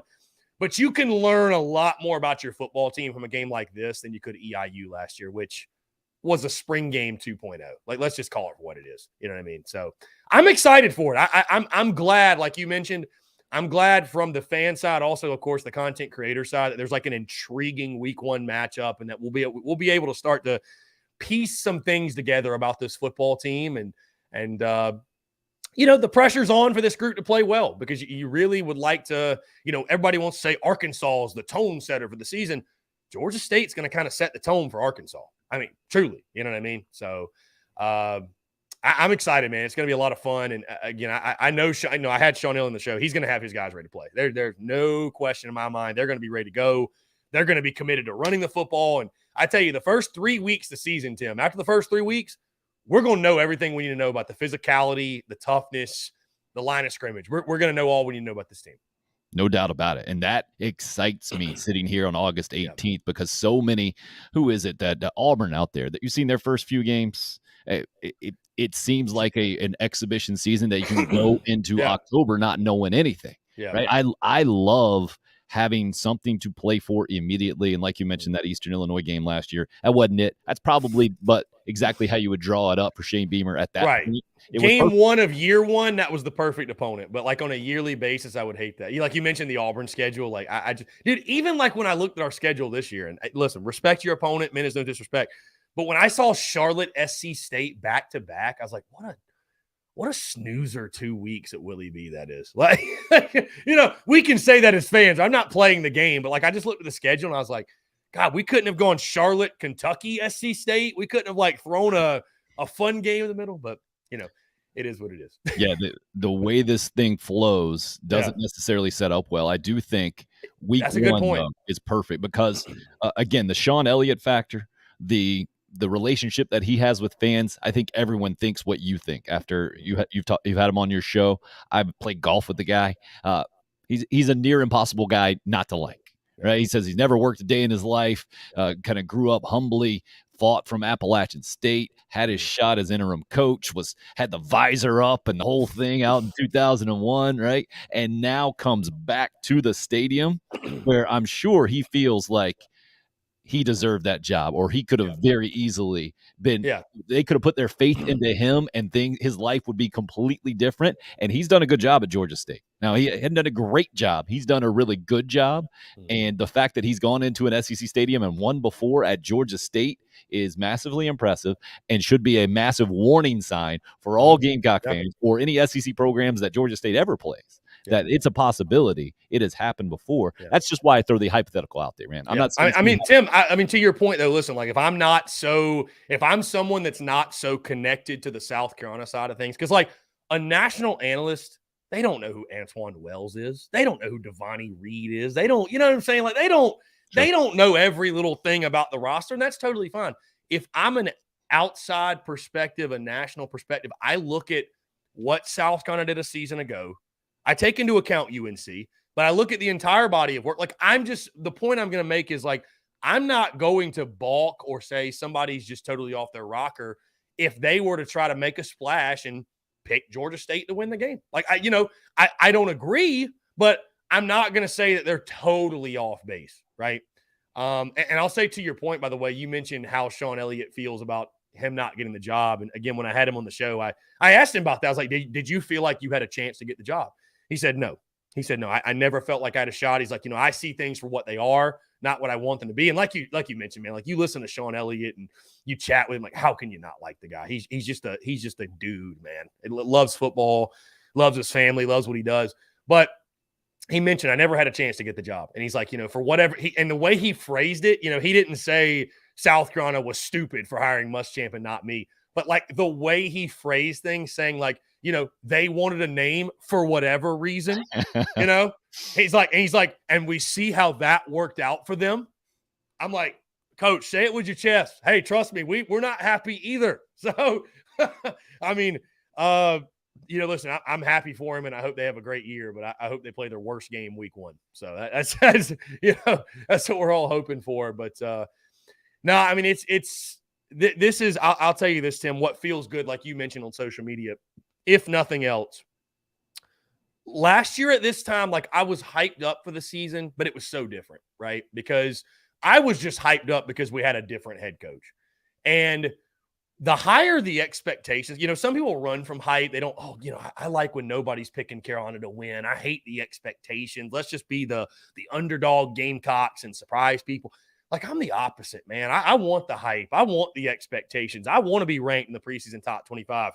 I want to get picked to finish highly in the East. I want guys on the all-conference team because when you're playing for something and there's real hype and expectations, it ratchets up the emotions that much more. Like last year, I was pumped up and excited. Year 1, but like, can we all agree? Like the expectations were so low in the sense of like, well, if you just get to 6 wins, you had a successful year, had a great year. And I'm not saying that was the right attitude, obviously, because of the challenge and adversity that Beamer and company were facing. The difference this year, what feels so good, Tim, last year we had off-field reasons to be hyped in regards to our coaching staff. This year, we got real on-field reasons to be excited.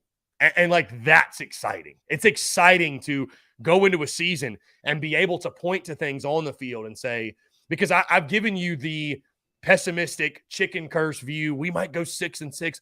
I could turn it back, put on my garnet glasses, Tim, and say, why can't this team go 9-3? I mean, why can't they? You know, why can't they be the Arkansas of last year, the surprise team of this season? And so you can look at it both ways, right? That's what makes this season so intriguing, because the question marks, I feel like, unlike last year, you could argue the question marks this year have really high ceilings. You know, they have really high, but are the floors also dangerously low? You know, so there could be a wide range of possibilities for, and the mood around Gamecock Nation in those varying possibilities is also so intriguing, because like 8 wins versus 6, 2 games, that's not that many. But the mood of this fan base, if you go 8-4 versus 6-6, wildly different, as you know. So absolutely, and I loved, I agree, but I loved what you said, Tim. A lot of this season, it's not just about do you win 6 or do you win 7 or do you win 8. It's how you look doing it. Because I give you the hypothetical, Tim. Would you rather go 7-5? But be uncompetitive in the 5 losses, you lose by 30 to A&M again, lose by 30 to Georgia, Clemson waxes you?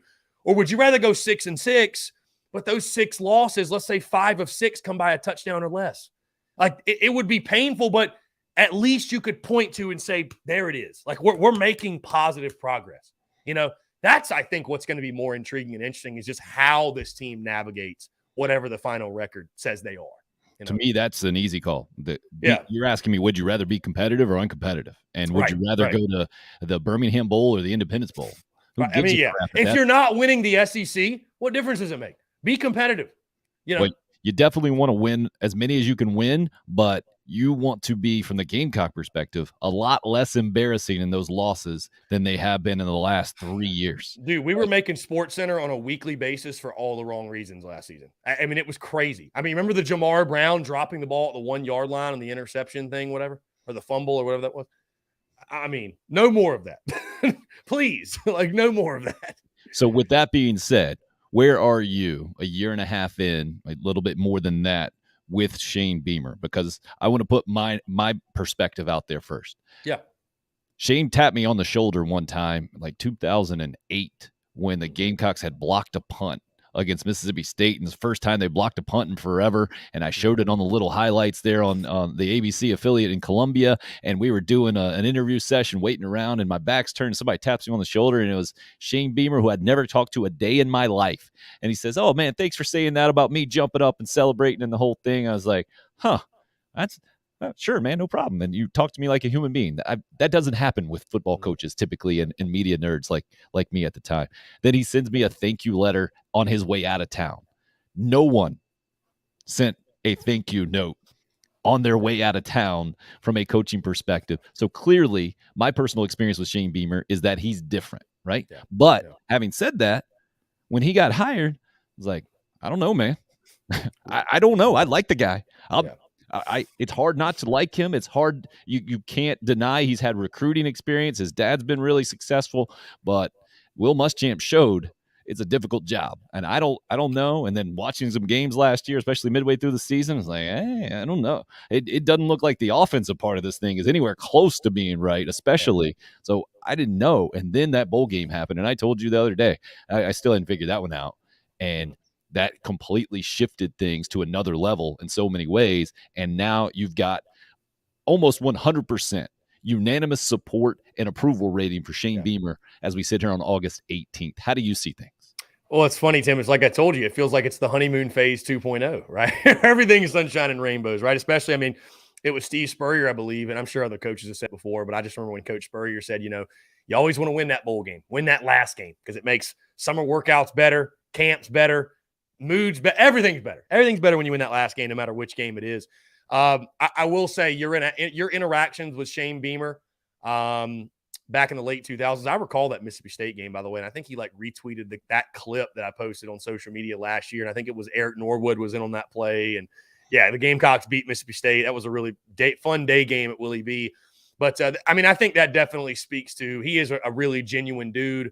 You know, he talks about leading with love and gratitude, and that to me, that's what that sounds like. Like he's been that guy for a very long time, and it probably goes back to the way he was raised under Frank Beamer. I mean, you talk to people, Frank Beamer is just so widely respected and loved and adored by people throughout the coaching profession and fans and everybody who's ever come in contact with him.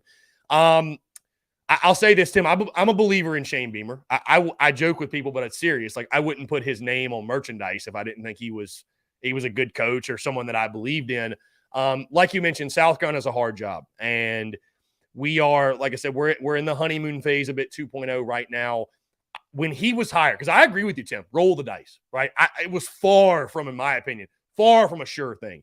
It was the out-of-the-box move, though, I felt like South Carolina needed to make. What's so intriguing about this, Tim, and the Beamer era, I think this is going to give us a good indication of what type of job is USC in the sense of if Beamer doesn't work out, I think you look at USC and say, you know what? We need guys here that have won national titles, that have that type of prowess like a Spurrier, like a Holtz, because just rolling the dice and taking a flyer, the job's just too difficult. I don't want to believe that's the case, but I'm just saying this will be a pretty good test, right? Because USC is a unique job. It is a unique place. There are unique challenges. But with that being said, Tim, what's so interesting, and again, this is kind of, I'm taking this down a side road, but what's so interesting about South Carolina, I think I told you this at the the Fort Mill event we have, that what's holding South Carolina back? You know, if you, excuse me, if you took off the Block C and the garnet and black off the facilities and everything, and you just looked at the stadium and you just looked at the campus and you just looked at the facilities and you looked at what conference you're in, you'd say, man, this is a big time elite program. Like they've got it all. And then you put that Block C on it and that garnet and black on it. And you say, oh, that's South Carolina. They're never going to win. Like, where does that come from? So that's what Shane Beamer's working to change. I think he's doing everything right. You know, I love the culture he's built. I love the fact that he's been at South Carolina before, and he has seen the Gamecocks go to Atlanta. He knows what an SEC championship roster looks like. He knows what it looks like for South Carolina football to be successful. I think he's got a good gauge and feeling on this fan base. Hey, he's active on social media, and if you're someone out there, maybe you think that's silly, hey, it's the times we're in. You got to be active on social media. I'll say this, personal interactions, he's always been great to me. I met him at the Welcome Home Tour last year. He actually signed a Beamer Ball hat, which I'm sitting right here in my studio. It's one of my like prized possessions. I got it in a case or whatever. And dude, he's always been supportive of me. And I'll tell you, I've actually never told this on air, but I mean, he told me when I met him, and I'm paraphrasing, but you know, just thank you for all you do. You know, you help us win. You help the program. You know, bringing the attention and the light and the excitement to Carolina football and Carolina athletics. You know, thank you so much for what you do. If you ever need anything, let me know. And I've DM'd with him before. And that was a really, Tim, honestly, you know, not to over exaggerate or be too dramatic, but that was such an emotional moment for me because I went from feeling like, you know, I was despised by Will Muschamp. I was despised by his coaching staff. I got blocked by Gamecock football on social media at one point. And at the core, I'm a fan, right? I'm going to keep it a buck. I'm going to keep it genuine. But to feel like when I first got to Columbia, it was me versus USC. It was this divisiveness. It was this turmoil, if you will. To hear that from Beamer, it really hit me hard. You know what I mean? Like, man, we've come so far. You know what I mean? He always has reached out to me when I would go to his Carolina Calls events last fall and shake my hand and just even acknowledge me. You know, I like you said, it just speaks to the type of dude he is. With that being said, though, again, there are a lot of things, a lot of factors that go into winning and winning big. It's not easy. Everybody in the SEC wants to win. It all comes down, obviously, to building the culture and then recruiting and getting top-notch players, right? I tell people all the time, if South Carolina in a couple of years is in the SEC championship game or, God forbid, winning a national title, it will be a direct correlation of we will look back and say, recruiting changed.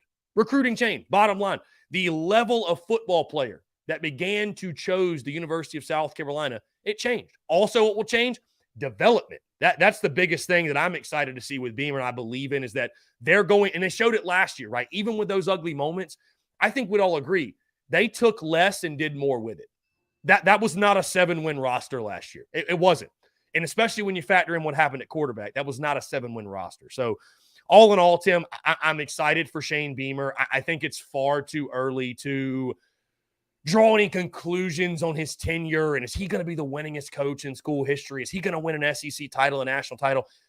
You know, I don't know. None of us know, because again, there's so many things that just have to line up. I mean, there's a lot of coaches at other schools who have done really good jobs, and they look at Mark Richt at Georgia. I mean, they won at a high level. They were winning double-digit games. He just couldn't get it done for whatever reason. Was Mark Richt a bad coach? No. But I will say this. I feel confident in saying whether he's here 5 years, 10 years, 15 years, 20, however long he's here, I feel confident, Tim, that the University of South Carolina football program will have been better off because Shane Beamer was the head coach. And that's saying something. That might not sound like a lot to some people, but when you look at the way some coaches leave some programs, hell, we're going through it right now, right? That is saying a lot to me. I think we'll be better off because of Shane Beamer's tenure here. And that's not to put any limiting beliefs on what he can do. I think they're doing all the right things on the recruiting trail, and it will just come down simply to development and getting the right guys. And it looks like, hey, they're using the transfer portal as well. But there have been ups. There's going to be some downs. They're going to run into adversity. You're not going to win every single football game. Again, we're going through this honeymoon phase, part 2, all sunshine and rainbows. What if it's wild to me, like if you'd have lost to North Carolina, how different this preseason would be. I mean, just that one game, it washed out the taste of a 30-0 defeat to your rival. That's how impactful that game was. If that Clemson game was the final game of the season, oh my gosh. I mean, we'd be having a much, much different conversation, right? So, I believe in Beamer. And Tim, here's the thing too, with that conversation, talking about Beamer, hey, maybe Beamer is the guy to get us to the guy, right? And if he is, that's okay. But I think Beamer's going to leave South Carolina football in a place no matter how he leaves it. I mean, we all here. I hope he's our Frank Beamer. I hope he's here for 20 years. He builds this into an 8-9 win per year program. Maybe at some point gets it to 10 wins per year and realistically puts South Carolina in a position to challenge and win some SEC East and SEC championships. But all that being said, Tim, I know I just talked your ear off, but I am a believer in Shane Beamer. Beamer ball to the moon, we all say over here. I'm excited to see what he can do. I mean, he's already done things, I think, that were unexpected and sort of go against all reasoning and logic. Go against the Gamecock chicken curse reasoning, right? The chicken curse says Spencer Rattler wouldn't have came here, right? That alone is like, what? Like you mentioned, he chose South Carolina? Like, are you joking? But that's what the attitude Beamer's working to change so much. And I think when you work your tail off and you lead with gratitude and love and you lead with the things they're preaching about, guys talking about, we're excited to come to the facility now. We're excited to put in the work. And also I think the unique connection that Beamer has with this fan base, this community, this school, I feel so confident because I feel like, you watched him, that video. I think I heard you talking about it on your airwaves, that video of Beamer leading the team to the top of the upper deck. And I watched that and I'm like, Beamer's one of us. He's a fan. Beamer is actively a fan while being a coach. He's a Gamecock. You know what I mean? So it's definitely different. I don't want to draw conclusions again and say, because no coach is immune to the criticisms and the pressures that come with not winning games. We're having these conversations. They lose to Georgia State, like in your hypothetical. Ain't nobody going to be talking about on Monday how great of a guy Shane Beamer is. Well, one time I met him at a golf tournament. Who gives a damn? Like, they got to win football games. That's what it all comes down to, right? Yeah. So, I mean, you talk about blue chip ratio recruiting, what you have to do in this and this and what uniforms we wearing and what color face mask we wear and this. And that's all fine and dandy. But it's like at the end of the day, if he don't win enough football games, because, hey, Will Muschamp, by all accounts, up until the end, culture was great. Everybody loved each other and everybody in the media loved him. And, he's just such a fun interview and he's just a funny guy. And it was great until it wasn't, right? So let's all be patient. Give Beamer time to build. I just, when he got hired, Tim, I looked at Shane Beamer should be at minimum a 5-year guy. Let him build. He's a new head coach. He's going to have to learn, evolve, learn on the job, figure out his nuances as a head coach. This to me cannot be a 3 or 4 year thing. And if you're not winning 10 games, he's got to be out of there. We're locked in for the long haul, which is the way I think it should be. And I am confident being locked in with Beamer, and I'm confident he will, at minimum, give it his best shot. Well, Craig says, I hope he's here 20 years, and then goes right to today's thread to this, right? Need McLeod today from over in Camden at 6:30 tonight is the decision. I've said, Chris, that perception is much bigger than reality here. We don't know if this guy's going to be a major college player. He's got the size. He's got the stars, right? So I would imagine his floor would probably be being a solid starter, I would think. Yeah. And the ceiling is unlimited. There's no doubt. I don't want to be a dream killer by any stretch of the imagination. I'm just trying to project him or be realistic about his future. Perspective. Well, the perception's reality in the sense of landing a guy that's in state. They don't get him, right? You get a lot more negative feedback. Your chances to get smacked down by this or air out of the balloon by not getting him, I think, is so much greater than the credit that you get for getting this kid tonight. So how do you see the decision from the Camden Blue Chipper?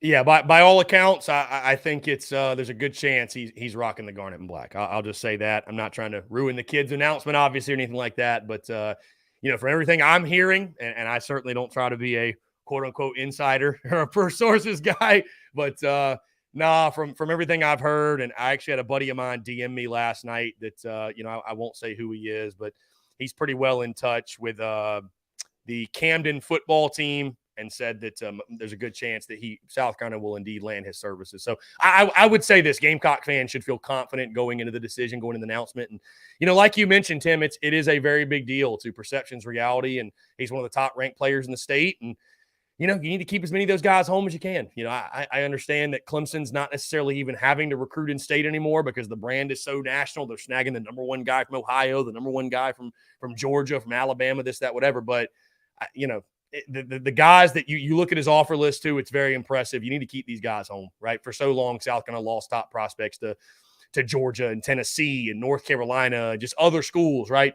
Well, this is a guy you need to keep home. So like you mentioned, I think perception's reality. You talk about recruiting and the momentum and what they're doing. I think they're doing everything right on the recruiting trail. I do. I know you just had a flip about a week or so ago, but I think Beamer and company, I think they're recruiting their tails off. I think they're doing everything they can in recruiting. It's interesting, Tim, the balancing act in recruiting early, because you need great players to win football games, but you have to win football games to attract great players, right? So it's like, I think that's what Spurrier and them did and that's why I tell people these first 3-4 years, I know we want to win more than 6, obviously, no duh. I'm not saying settle for 6 and 6 every year, but these first 3-4 years, like as long as you're going to bowl games, and like you mentioned, you're showing progress and you're showing competitiveness in the big games, you can sell that to prospects and recruits. You can't sell a 30-point loss to A&M to anybody.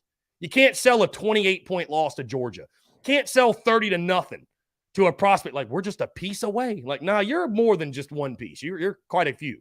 So you can. I feel like that's what they did such a good job of with Spurrier. Those first 4 or 5 years, they were frustrating, right? I mean, people forget how frustrating those first 3-4 years were when, we thought we found it in 07, start 6-1, then you fall to 6-6. And, but they did just enough early on, making bowl games, kind of slowly ratcheting up the progress and success. They started pulling in the Alshons, the Gilmores, the Lattimores, finally eventually got to the Clownies, right? They don't get Jadeveon Clowney if they're going 5-7 or 6-6. Clowney came to South Carolina, one of the reasons, because, they were primed to go win 11 games 3 years in a row, right? So to attract those top type of guys, they want to play on the best football teams, places they can get seen, get drafted, show off their talents, if you will. So, I think they're doing a great job. That they're set up, and I've talked to people within the building that their goal is to be top 15 in recruiting. And they feel like if they don't hit that number, they messed up somewhere. So I think if you can finish top 20,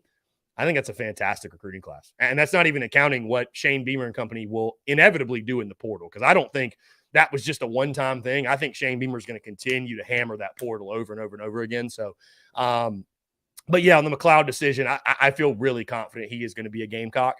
We'll see tonight, obviously 6:30, but all signs point to that South Carolina will indeed land the 4-star. And, again, that'll just bump up the ratings yet again. And it's still, we still got a ways to go until that December signing day. But I really do feel confident, Tim. They're doing all the right things in the recruiting trail. I think they're addressing their needs. You look at all these offensive line guys.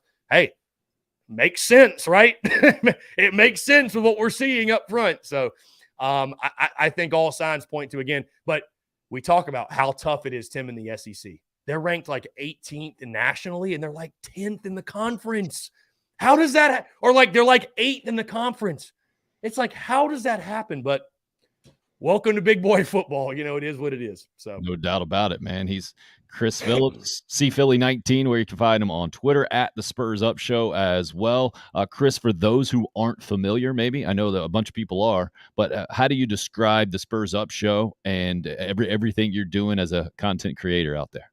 Yeah, I mean, I like to label myself as a Gamecocks content creator. I tell people that the Spurs Up Show is a Gamecocks entity. If you want to label it a media entity, by all means, go ahead. I guess technically it would fall in the category of media, but it's just a Gamecocks entity that centers around, but is not locked and focused on just, but it's all over everything: podcast, articles, video, social media, merchandise, daily live show, which is called the Daily Crow. We do Monday through Friday, noon to 2, taking questions, comments, calls.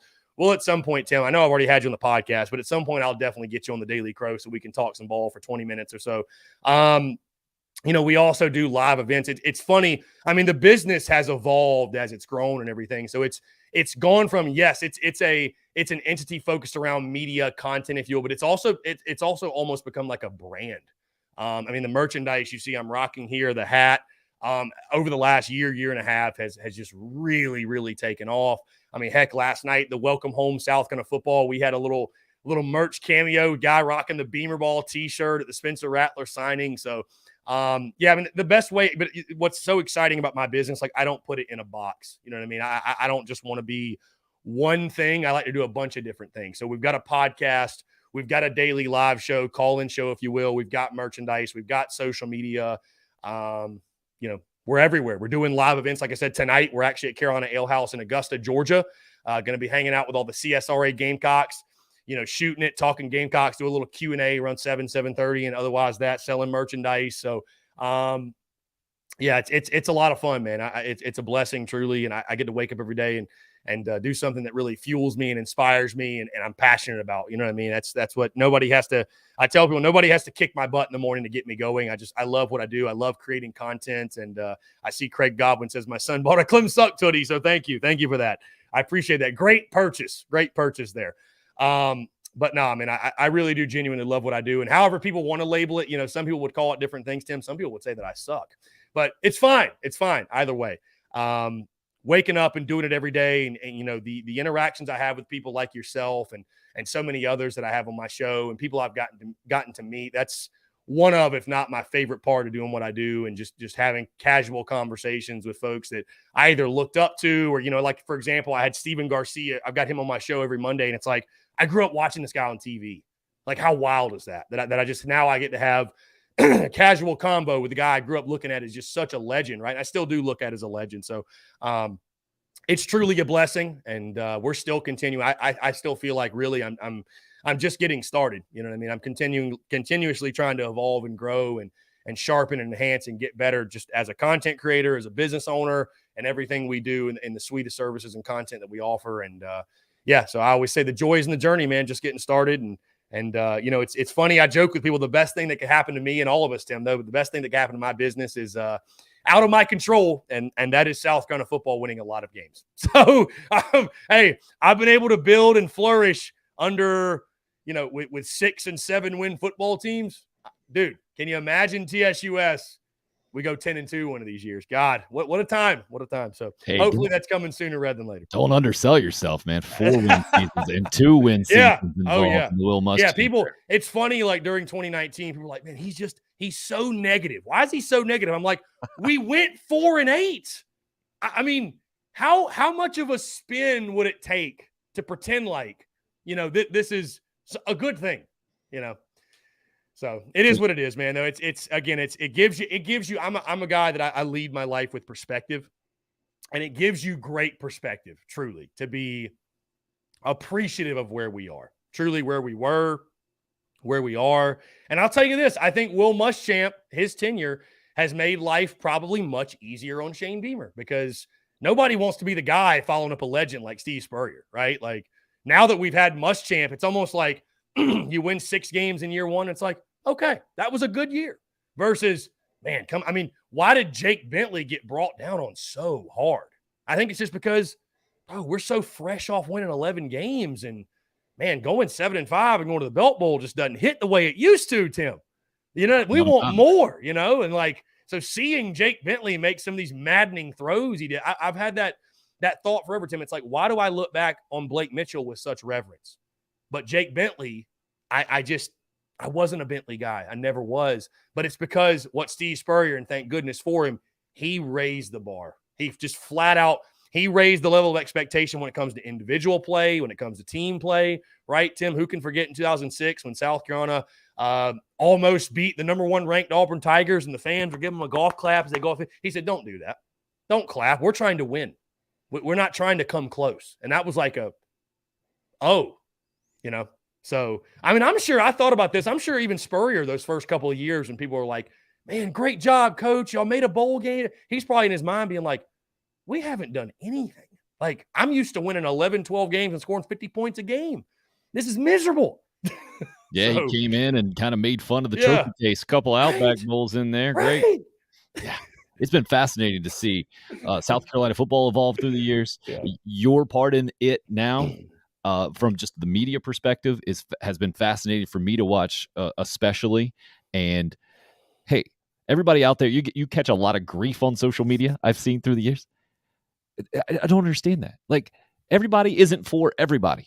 It's very simple. If it's not for you, then why are you complaining about it? Just say it's not for you and move on. Clearly, you are for a lot of people. It does hit with a lot of people. So stay out of the lane. That's how I see that, man.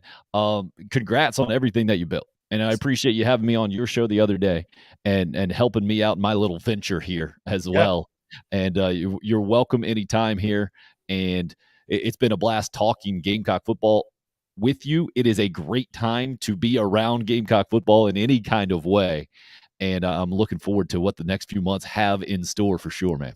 Tim, I appreciate you, man. Anytime you want to talk ball, let me know. And again, I appreciate you taking the time to come on the airways, and I appreciate you having me on your show. And I wish you best of luck for this. And I'm in your corner, man. And anything you need from me, we'll obviously share the content and show love and show support. And again, it's just great to hear your voice back on the airways, my friend. Because like I told you, not that I meant to aid you on the podcast, but I just remember before I was ever in this space at all, sitting in my cubicle in Charlotte and cutting on the 107.5 The Game app and listening to you. You're one of the people. You're one of the voices, and one of the voices that I genuinely enjoyed listening to. And so it's great to hear from you again, and glad you're having success. And I want to see this continue to have success for you. So, excited for everything that's to come, man.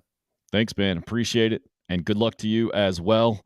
We'll pop this up as a separate segment on the YouTube page and the whole thing at CPhilly19, where you can find Chris on Twitter at the Spurs Up Show. He's all over the place. And in a lot of ways, doing it in 2022, how things are done. And one of the reasons I would say that I'm doing it in this way as well, seeing someone that can build a business through the internet, doesn't need to be associated with the old school TV, radio kind of thing. Chris, as you can tell, you can see why he's had success, right? It is undeniable how much passion he has around South Carolina football. And just talking to him about it, man. And at the end there, he told me the other day that he feels like he grew up listening to me. And I was like, man, I'm old. I never got that one before. But he was talking about season openers and remembers the first Steve Spurrier game. That was the Central Florida game, I believe, back in the day, where Noah Whiteside catches one early from Blake Mitchell. And you say, here you go with the Spurrier era. And it wasn't quite that simple. But that was kind of his old school pull. And there is about a dozen years in between us. And my season opener, the first thing that pops in my mind when I think of Gamecock season openers is a wave of Gamecock fans leaving Williams-Brice Stadium. I believe it's 1989, maybe 90, when Steve Spurrier's Duke team was there, and it looked like Duke was going to win that thing, and Carolina comes back and ends up, I think, kicking a field goal late. It's a tie. For the longest time, it was Steve Spurrier's only non-win in a season opener. But, whoa, old man is how I feel sometimes around Chris, for sure. But I earned it. And I try to stay young by doing this every day. And it definitely keeps me young. And tonight is a great example, right? It's a big day for Gamecock football. Big night, 6:30. People are going to be checking their social media for sure. Maybe you're going to watch it live. I think it's on like a 24/7 sports channel live or something like that tonight. Zemp Stadium going to be the spot unless it gets rained out, and then who knows what they got to do and move that thing inside. But it's a great example of how this story, while you only have 12 regular season games scheduled a day, how Gamecock football is a story in the state of South Carolina every single day, and the story changes. And in a lot of ways, it has become much more interesting with Shane Beamer at the helm. And last night was another little glimpse into it, even though Canada and Australia at the Little League World Series apparently was important enough to ESPN to cut away from the last few minutes, and that ticked off a bunch of you. And I was reading that. I saw it on social media, so I had to DVR because my kids are crazy at 7 o'clock, so I got to wait and watch it later on. I was like, well, I saw people doing that at the end of the first one where they thought it was going to be an hour, and they go to, I forget what it was, a softball game at that point or something. I'm like, these people on social media, they're ridiculous. And then I watched it, and they cut right into it, right as they're trying to maybe wrap up the last few minutes of that thing. I was like, wow, that's got to be a contract thing at ESPN or something. That was brutal. Absolutely brutal. But again, part of the fun. Every single day, things change and evolve and give us plenty to talk about. I was going to talk about that college football playoff news from yesterday and how that could change from a format standpoint, and even talking about leaving the NCAA from a football entity. We didn't even get into it today. Loved having on our guests again at the Spurs Up Show, at CPhilly19, where you can follow Chris Phillips and his work. If you caught the beginning of our program, fantastic stuff from Coach Ballgame, who is doing the most I've seen out there by any individual to make sure baseball is headed in the right direction with our kids today. And it is a really important, especially to me, living that now with my 9 and 7-year-old, and I got my 2-year-old kind of waiting in the wings. He's in the hole there. Someone was telling me, oh, well, when he turns 3, he can play T-ball. It's like, oh, no, that sounds like a nightmare. I did not want to do that. Well, we'll see how it goes. So much appreciative for all of you, for my guests especially, all of you taking part in the program today, a bunch of you on the live chat. DC says, happy weekend, everybody. Today's my Friday. Good for you, sir. Craig, Troy, all you guys that have been in on the live chat this morning and in on the program, it is much appreciated. As always, we stream live 8 to 10 in the mornings, every morning, YouTube, Twitter, and Facebook. The video Podbean is where you can find just the audio version of the live stream. Then after that, it archives all over the place on the podcast apps, all over them. You can go to your Amazon Echo right now and say, well, it's not Siri, right? That would be Apple. I think you can probably do it on Apple as well. The Apple Podcasts is up and rolling too, but you can say, Alexa, listen to podcasts, Tim Hill, unrestricted free agent, and it pops up. What a crazy world. Love that we're going through it together like we're doing it. We'll do it again tomorrow for the Friday edition. That'll wrap it up for the Thursday, August 18th edition. This has been Tim Hill, unrestricted free agent.